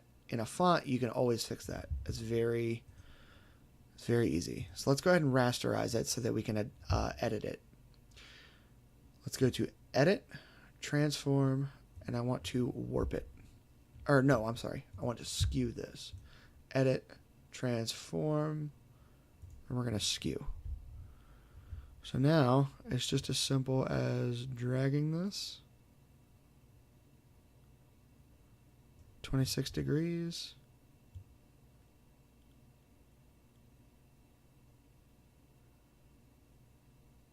So it's a little bit straighter. And once you check it, it'll pop everything in place and smooth the edges out. As Bob Ross says, you have to do the sound effects or it doesn't matter. It won't do anything. Right, Fire? Okay. This is still a little off center for me, so I'm going to transform, and we're gonna, damn it, wrong one. transform, skew. We're going to adjust this a little bit more.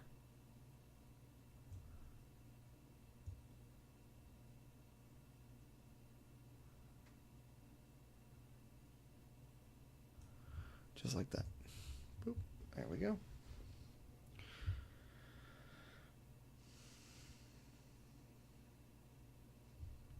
You know, it's funny. X and I were talking about maybe doing a Battlefield 4 stream at one point, like just hopping back on and seeing what that's all about. All right, let's go back to this. Let's see if this is what matters as far as...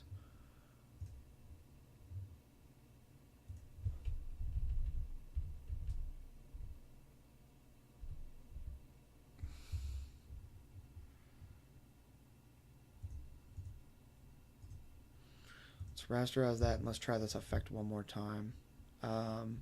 So we're going to select, hold shift and select that as well, and basically all that does is it selects all of the part that's not transparent in those images. Then we'll go to the rounded rectangle 2, we will hit delete, and looks good. Alright, so now we're going to deselect, we're going to hide these two. Let's try, let's do the stroke, but instead of blue, let's do it in the white. See how that looks.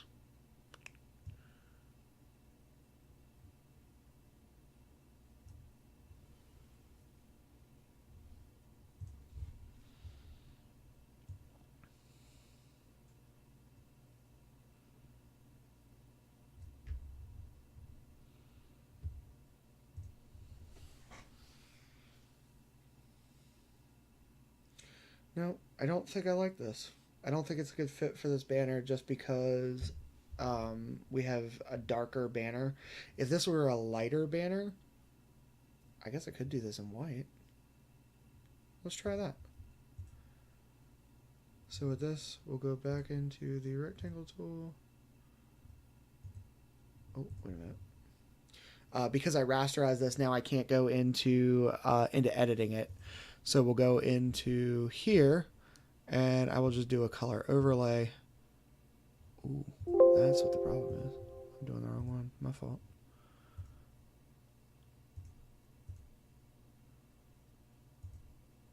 So if I do this, and I go into rounded rectangle 2. Yeah, I will put in your Twitter. I will add that. Let me... I kind of want to see how I'm going to do that. Ooh, that looks kind of neat. But it has nothing to do with your color scheme. But that is a good idea. Let's see if we do this in the white. That looks a little bit better. Now if I go into... The satin looks kind of cool too. If I go into stroke, and I change this to the blue, I think we're on to something now. What do you think?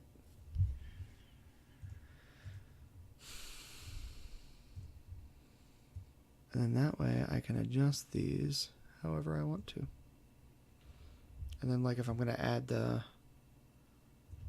Twitter handle onto here, I can just do that and put it right underneath. I think that would be pretty cool.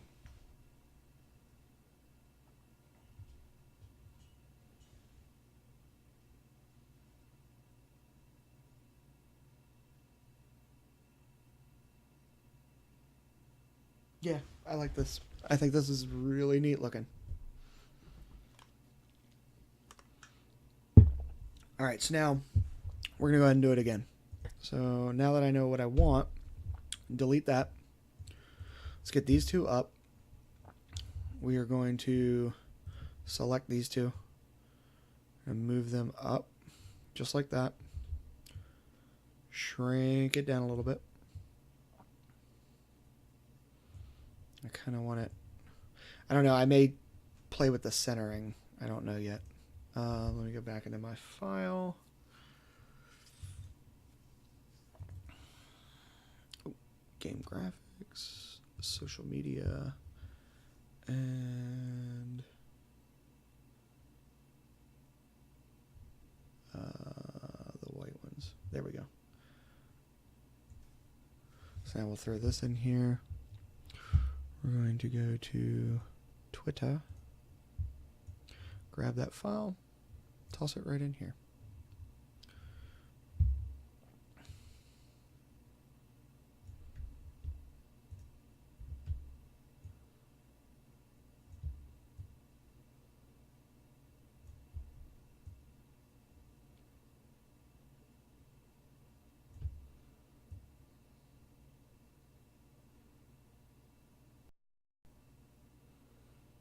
I may end up having to adjust this in a little bit.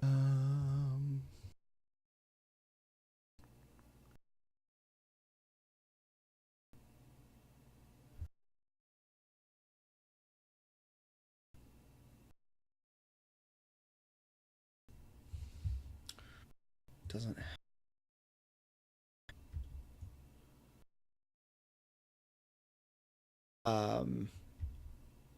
where see how the at looks different than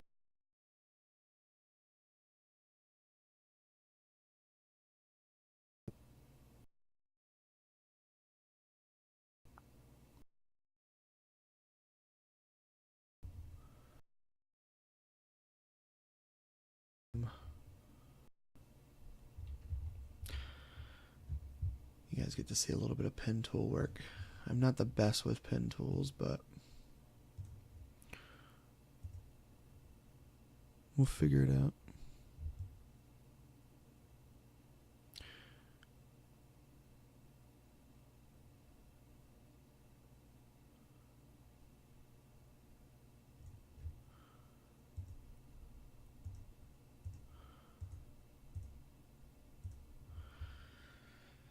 And what we're going to do is we're going to do layer via copy. No. Sorry.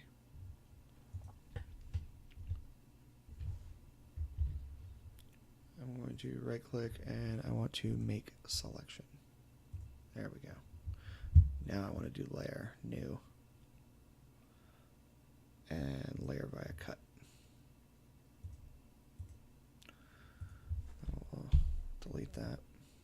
And if I turn that off, there we go. Okay. So now the whole reason for doing this is because this, the @ symbol is not, it wasn't created for this font. So it just kind of throws in a generic @ symbol. And because the font itself is stylized in an italic, this @ symbol is not. So,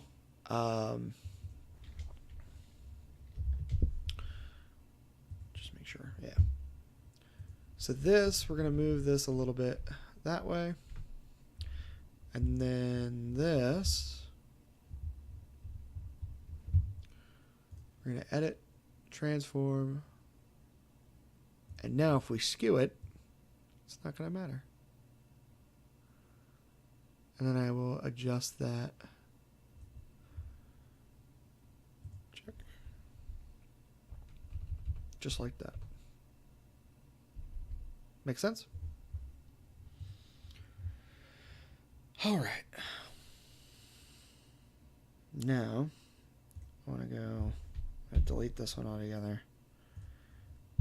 Go here, go to our rounded rectangle tool. We'll draw a rectangle around here. Just like that. For right now, I'm going to change the color of it just so I can see what I'm doing.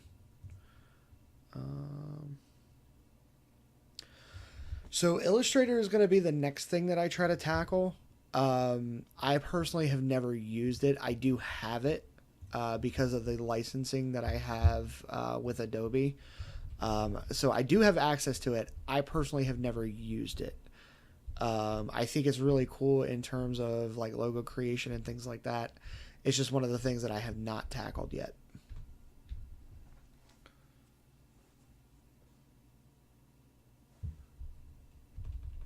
I'm just trying to get this a little bit more centered on there. I think that looks pretty cool. So now, I want to change this color here back to the white. And what I'm going to do is I'm going to turn it off just so I can see what I'm doing.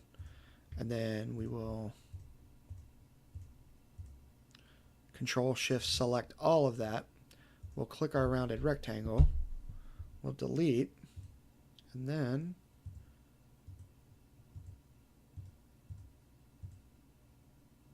oh, I didn't rasterize. My fault. Boop. Now if we delete that and we turn all of these off. There.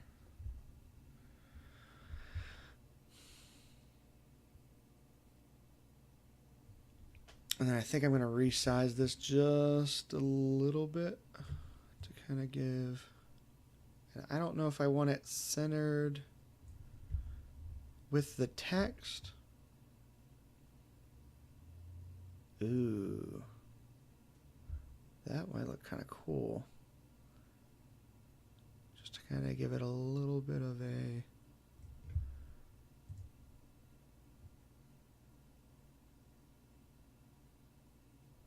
and then if I go in here and I do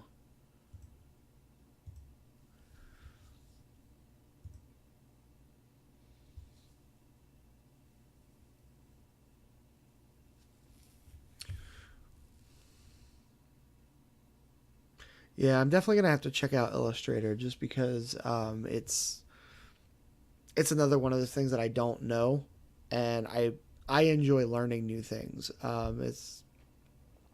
That's always been me. I've always enjoyed just learning whatever I can.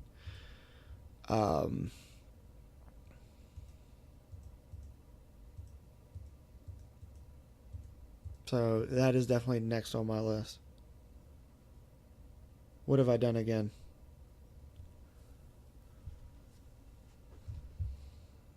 What did I do? Stream still up? Yeah, stream still up. I'm in suspense. What have I done?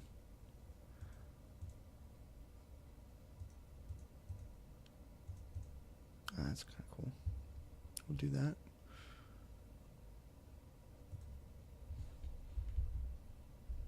Kind of want to center this a little bit more on the gaming portion.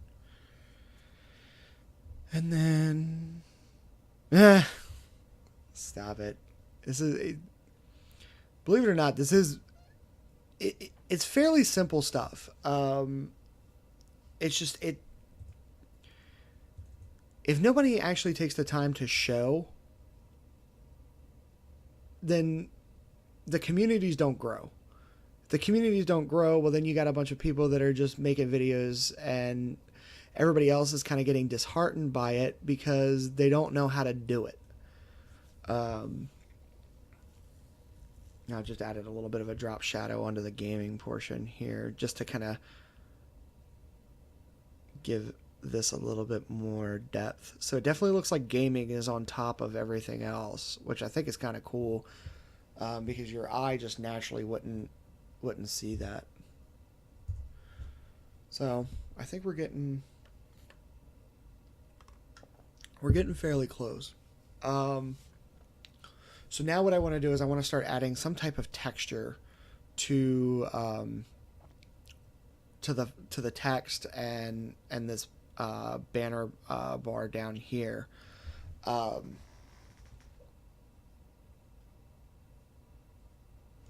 And there's a couple of different ways to add texture. So now this part is very, very important. If I do it this way, I want you guys to see what's going to happen. So what I'll do is I'll come here. And this is like one of those things that I learned on my own. And it really upset me because I didn't know what to do about it. So if you just click here, right, one of the ways you can add texture is you can select the image, and then if you hit delete, well, now what's happened is, and I'll turn this off. What I did was I deleted, but because I have this stroke effect onto this banner here, everywhere where I deleted, it's added the stroke onto it, because what a stroke does is it draws the outline. Okay, because I deleted this though, it added all of this stuff, and I don't want that to happen. So what we're gonna do is we're gonna back this up. We're gonna deselect, and now this is where rasterization is key. So what rasterizing does is it takes what it sees and converts that into an image file.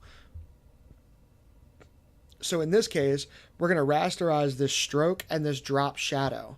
So it finalizes this. Now the downside to doing it that way is once it's finalized, I can't go back and fix it. So this is where, and unfortunately, like with the rasterization process, for each one of these the fonts, I wouldn't be able to go back into it anyway. So it's really not that big of a loss. So let's rasterize the layer style, and you'll see it flattens that image. So now I can't edit those layer styles. Hey, I really appreciate that. I hope it does help. I always post my streams onto my channel. So if you want to pick up where you left off, you most certainly can. I do appreciate the support, though, man. I really do. All right, so now we're going to go back to our original style here. Let me just... all right, so now, like, if I wanted to do it this way, I can select this image again, and I can delete. And now, what it's done is it's kind of deleted that. Now, that's one way to add textures. But for this particular image, I don't think the smoke is really what's going to work. You have other ways of doing it where you can...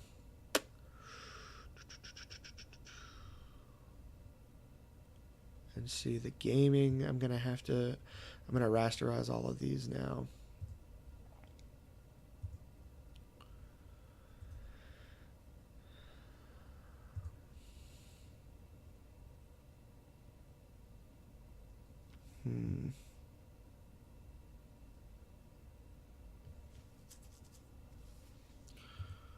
Let's go ahead and rasterize it.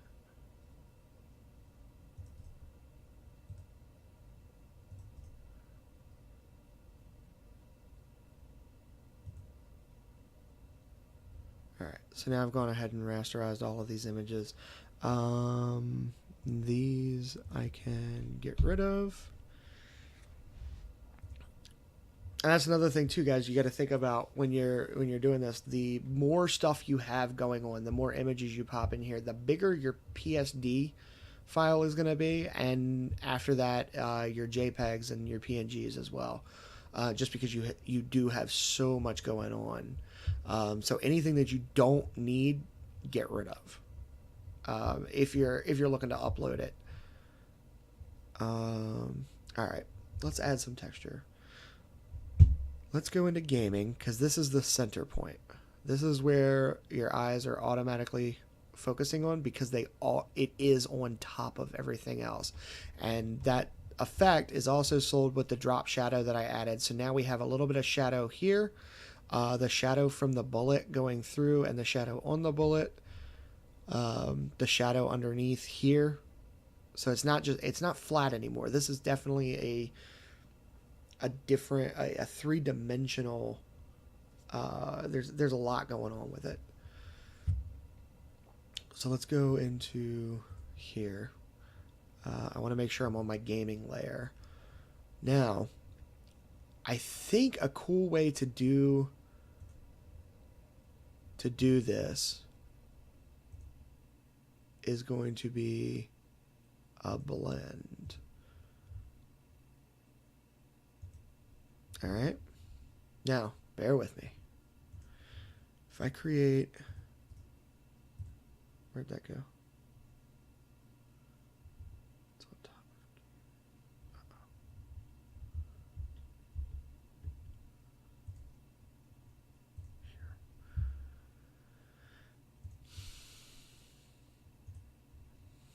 Now, if I go here and I create a clipping mask, okay. Now, once I do that, I can kind of adjust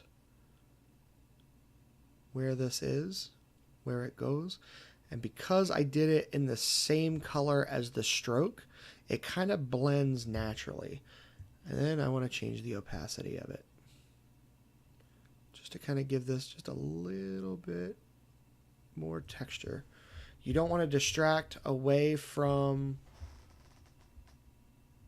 the actual the text, but you do want to give it some type of definition and dimension to it.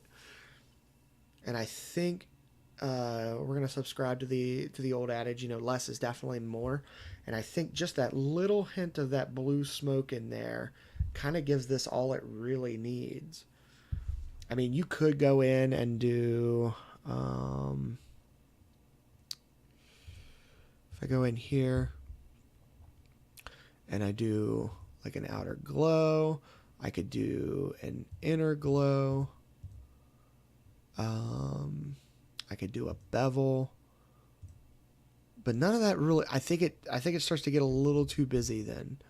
Let's go in a little bit more so you can kind of see what's happening here with the different layer styles that you have. Satin might be cool if you can get a decent color out of it. So if we go in here and you go through it, you can kind of, that's kind of neat. But I don't know, I think it's starting to distract away from the text and of course all the stuff that's going on in the background as well. I just think it's starting to take away from that. Hey, thanks a lot, Paul. I really appreciate it. It's a big milestone for me. I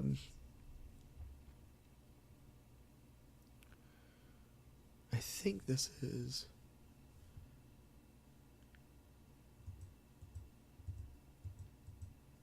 yeah, I don't think there's a whole heck of a lot I want to do to this. I could change the opacity of the satin just to kind of hint at it. And I think that is all I really want to do to that. Because, I mean, if you come back here,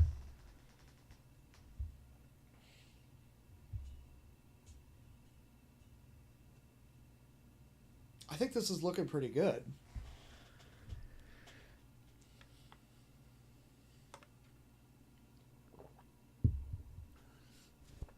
I think this is, I think we're approaching the finish line on this. I'm just trying to think if there's anything else.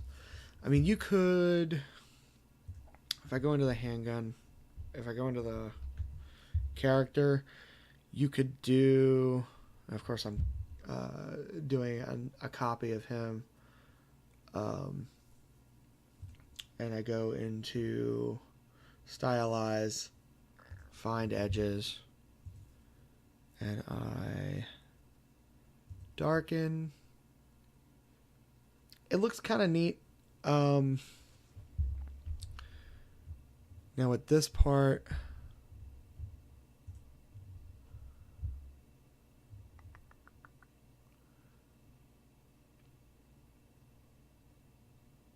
again, he looks a little hand-drawn, which is the effect that I always go for when I do use the find edges. Let me see what happens if I do this. Let's rasterize it. Just hit it with a little bit of a blur. Just like that.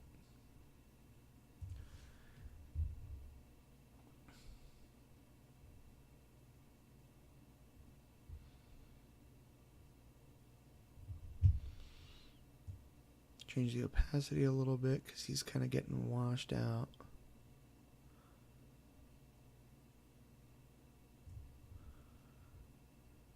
Yeah.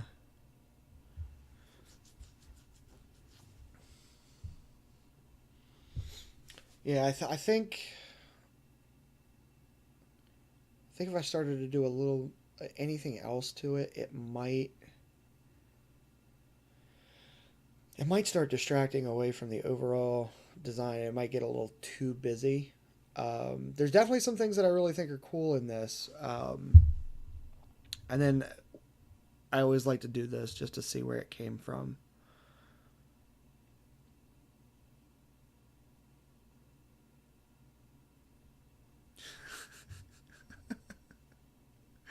If you ever did change your channel name, it would not be hard to change this.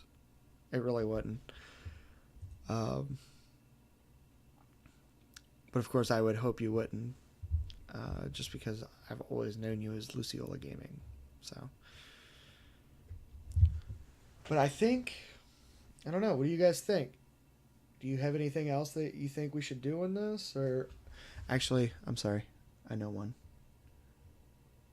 I do want to see about a shadow.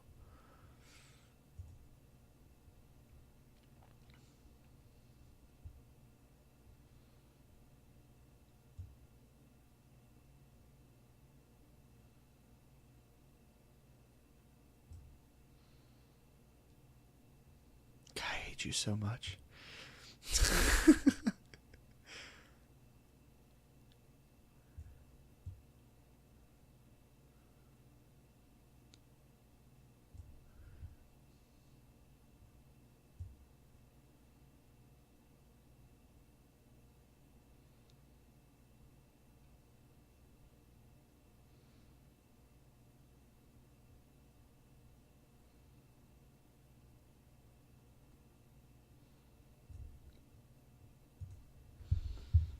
I did want to add that shadow onto it.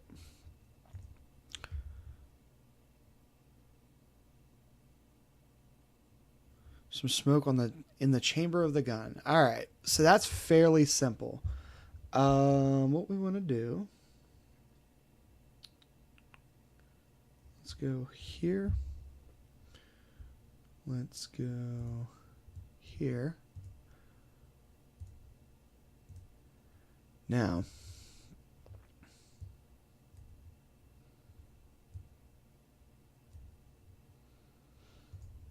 with this, because we want it coming out of the chamber of the gun, you have to be really... I mean, you gotta be right up on it.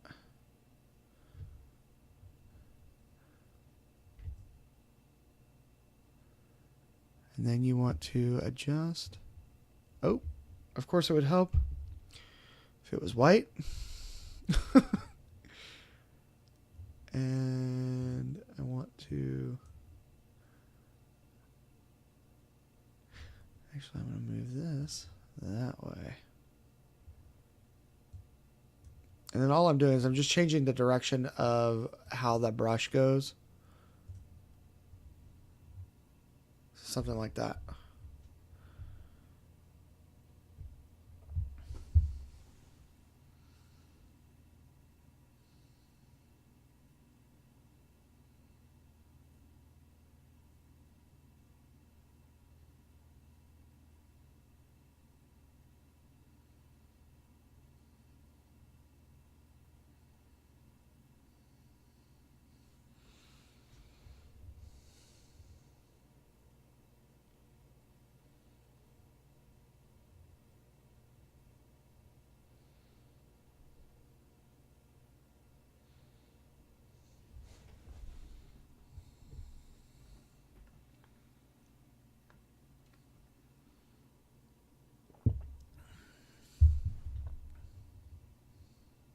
Yeah, like I can resize this a little bit so it's clear that it's...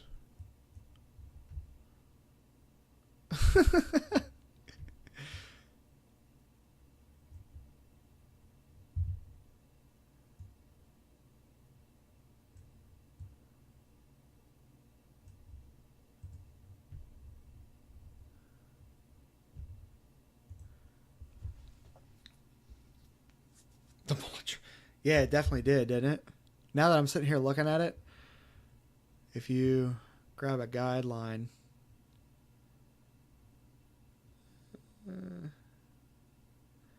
it would have been more up here. Well, guess what? I'm not changing it. That'd be 2.5 hours worth of work that I'd have to sit back and change. I'm not changing it. I think it looks pretty cool, though. What do you guys think? Anything else I need?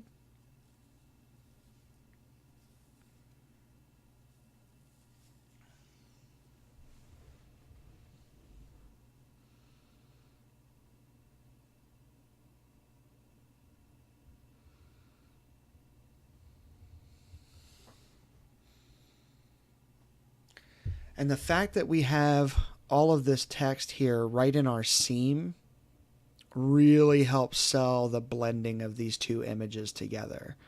That's another thing that you have to think about when you are working with composite images. So like with this, I have a character in between that kind of helps sell that effect. So the blend is a little bit easier. It's a little bit easier on the eyes, and it really helps sell it. Yeah, I think this one's pretty much done, guys. So now the last thing that you do with anything you create, you got to sign it. You absolutely have to sign. It's not so much for, oh, I don't want anybody to steal my work or anything like that, because honestly, my my signatures are always like out of the way. I don't ever want to take away from the image that I've worked for 2.5 hours on, and in some cases longer. I don't ever want that to be taken away from just by my signature. This is how I kind of get my name out there, but it's also the finishing touch.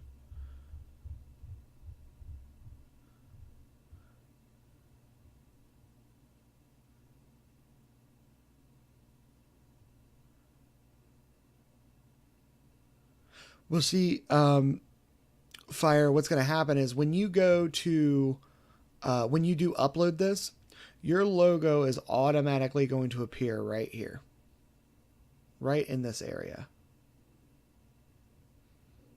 So that's going to be a little, it's going to be redundant, especially if I go up. Yeah. Let's see, what was I doing? So again, like I said, all of my stuff is really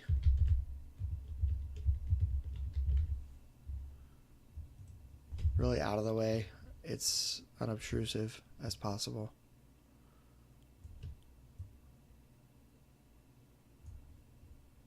Okay. Then I just want to pop that in. Then what I'll do is I always move mine more low.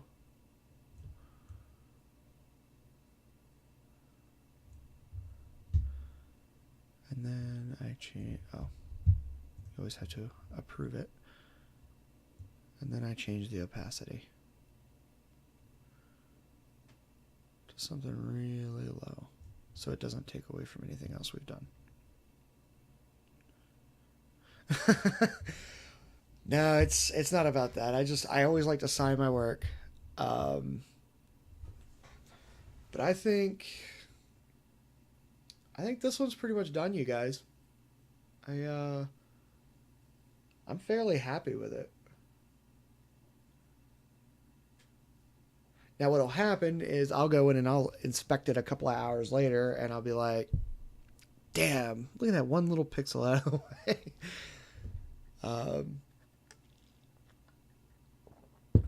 But I do think this one's done. Fire, do you like it?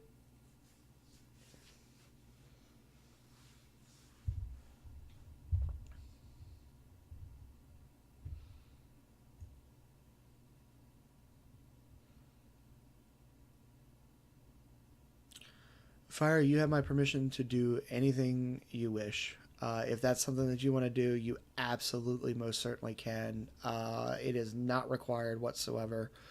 I just wanted to help you out, man. You've always hopped in my streams, and I really do appreciate it. Oh, I'm glad I looked. That fire is not right on the edge, and I don't like that.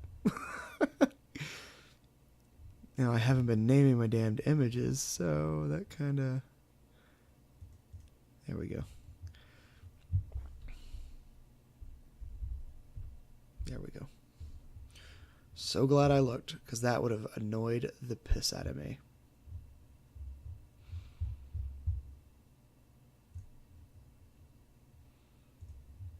So now we'll go back in and inspect it.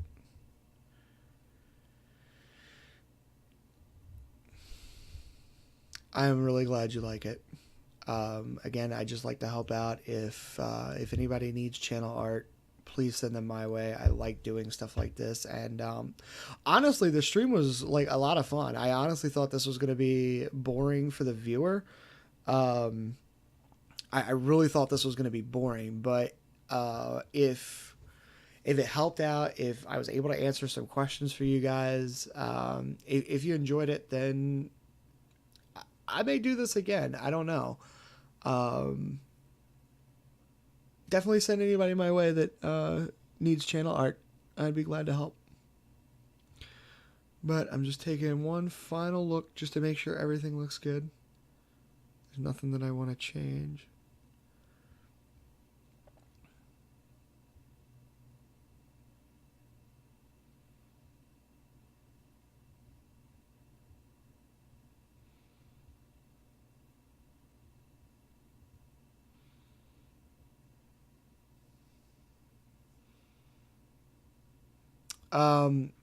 Yeah, no, I'm not doing that.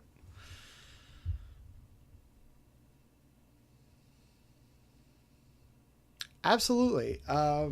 Send them my way, man. I don't mind doing stuff like this. It's something that I do enjoy doing, and it seemed like the stream did pretty well. In terms of interaction and engagement and people asking questions and things like that. So, yeah, I'd probably be doing this again. I wouldn't make it like an everyday type of thing, but maybe once a week, every 2 weeks, something like that. I could definitely do a channel art design or some type of graphics design workshop.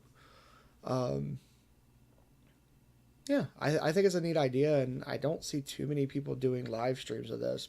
I guess because they had the same idea that I did. Like, it would probably be pretty boring, but it really wasn't. It was a lot of fun, at least for me, and it seemed like you guys were kind of enjoying it and hanging out in the chat and things like that. So yeah, I'd definitely be open to doing it again. All right. So now what I'm going to do is I'm going to save these. And we're going to do...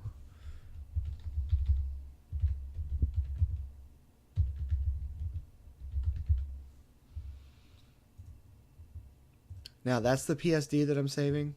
I always save the PSD. I save the JPEG, because that's most likely what you're going to have to use for YouTube. When you upload it to YouTube, it's most likely going to be the JPEG, which sucks because it's a little lower quality than the PNG, which is ideally what you would want to use. But it's... So, when you upload this, whatever is in this middle guideline here where the banner is, that's what's actually going to be viewable. I'm perfectly fine with this being down here, because honestly, I think with yours in particular, if I was just zoomed in this way and I saw like this color change here and I see this shadow and things like that, I'm like, that looks like it's ripped. And I'm going to click on it. And when you click on it, that's when you're going to get to see the whole thing and see all the detail that's going on with this channel art. I think it's really neat. And if I hide the guidelines, I think that is really cool. And it's one of the things that you really don't see with a whole lot of oh, it's okay, CSX. Don't worry about that, man.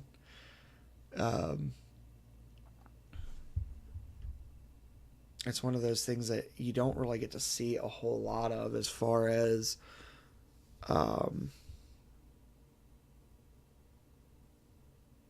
people doing channel art. I don't see too many people doing like this ripped effect. I don't think I've ever really seen it. And channel art is like one of the first things I look at.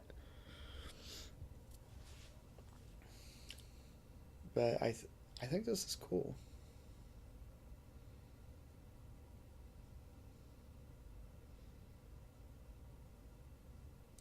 Do you guys have any questions about the stuff that we went over today? I can definitely open it up to some questions now. If there are any out there, I'd be glad to answer them for you.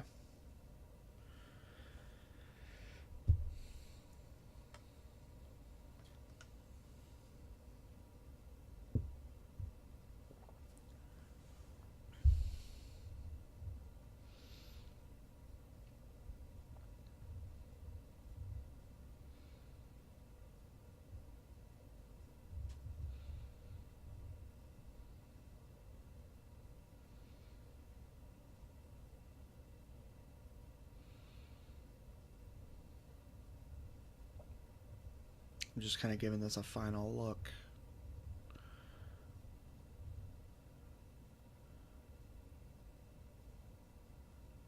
Oh, okay. So, changing the color here. So I used the magic wand tool. You saw me do all that to select the red. Then, once I selected the red,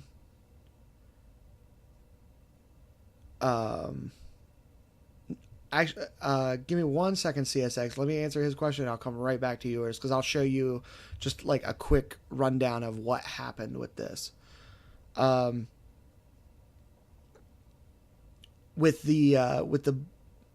selected the red in the piping. Once you have a selection, okay, you can go to layer, because when we think of Photoshop, you always think of everything in layers, and then whatever is on top of your layers, that's what you see first. So what I did was I did a new, and I did a layer via copy. So basically what it did was it copied my selection and put that copy on a new layer. So if you actually take a look here, I can turn that on and off because it's just a copy. I didn't cut it. I didn't do anything to destroy or degrade the image. I just made a copy of what my selected, what the outline was in a selection. Then, so I didn't adjust, I didn't destroy the image at all. I did a hue and saturation. I did layer, new adjustment layer, and it was hue and saturation layer. And then I just went through and I found the blue that I wanted to change that red to. And then that's also an effect that I can turn off anytime I want to.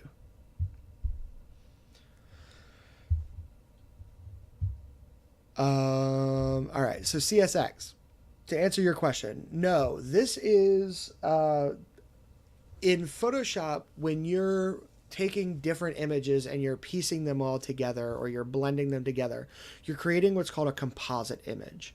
A composite image is just that. It's a bunch of different images that you kind of piece and blend together. So what I'm going to do is I'm going to turn some of this stuff off. So I turn this background image off, okay? And now you'll see these two images here. And I'm actually going to turn that off and turn these on so that you can see that these are two completely different images. And then what's even cooler than that is this is what it looked like when I first got started. So I had this big image over here. I had this smaller image over here, and I really liked the tank, and I wanted the tank to be in there. Let me turn the text off real quick so you can kind of see that as well. Gaming, and then that. So now you can see that these two images, they're two completely different images. And then this one, I just kind of took the landscape here and matched it up with the landscape here. But because the coloring was different in the image, and this one, the one on the left, has all the rain and all that, I had to add rain to it, and I had to color grade this one a little bit. So what I did was I just did a color overlay to kind of match these colors together. And then I added the rain. Oh, I apologize. The landship, I really wanted that in there. So I added this rain effect, this rain texture in here so that it would kind of blend a little bit easier. So now if I turn that off and I start going through and turning all this other stuff back on,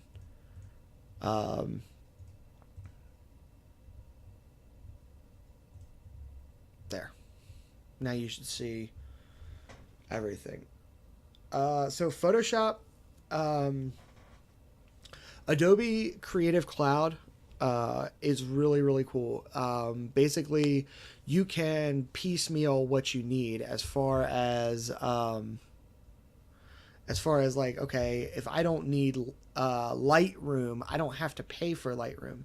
I can get Photoshop for $5 a month or $10 a month, and it is full version Photoshop. And what's really cool about that is because it's the Creative Cloud version, if they updated it a year from now, they added some really new features onto it, because you're paying that monthly subscription, you would automatically get those updates, which is really cool.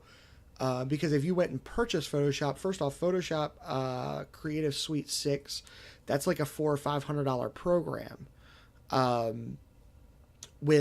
And once you own that, you own it. The downside is if they came out with Adobe Photoshop Creative Suite 7 a year from now, well, too bad.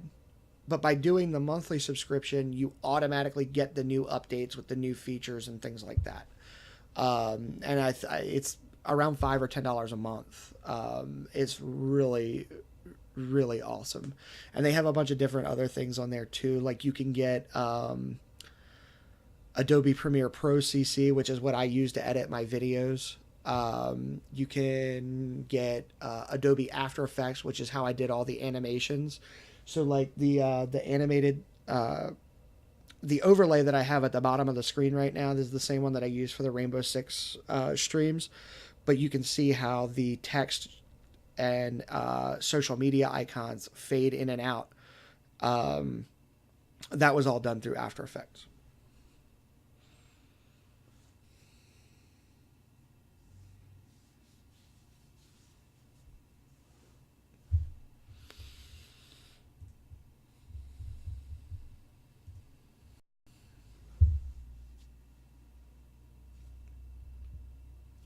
Any other questions before I end the stream? I'd love to answer them for you.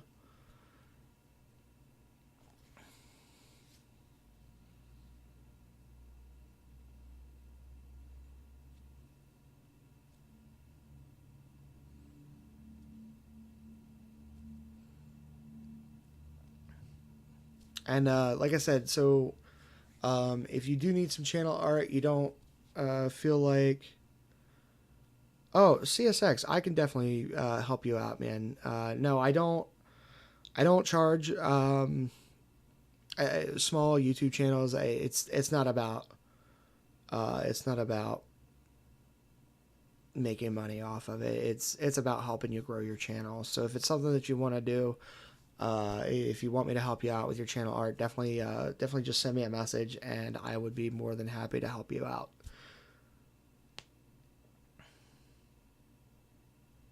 Fire, I already have a PS4. I just don't have Battlefield 4, or Battlefield 1 for the PS4. I do have Battlefield 4, and that's what Cryptic and I were talking about doing, was a Battlefield 4 stream.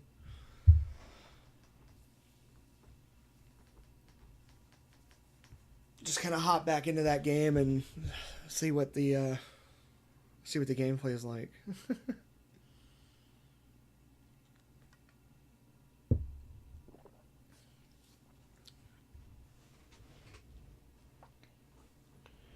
Hey guys, it looked like we went almost 3 hours. I definitely think this is a completed banner. I don't think there's much else I can do to it. I think if I did anything else to it, it would kind of degrade and take away from what we did. I had a lot of fun. I hope you guys did too. If there are any questions, please shoot them into the comments on this video. I will answer them for sure if I can. I appreciate the support.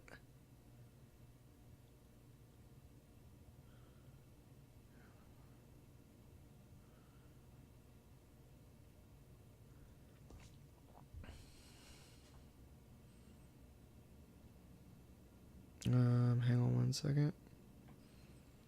Yeah, I mean, definitely. I am not a professional by any stretch of the imagination. I'm not an expert. I never took a class for it. I never went to college for it. I never did any of this. I wanted to create stuff, so I would watch different videos. I would definitely, I'd research, and I would do it that way. So it's definitely a lot of fun. And I definitely appreciate you guys' support. Fire, I'll get all this stuff sent off to you. That way you can get it posted whenever you do. But again, guys, I do appreciate all the support. I'm gonna throw up my stream schedule, and then that'll be it. Thanks for hanging out with me, guys. I appreciate it.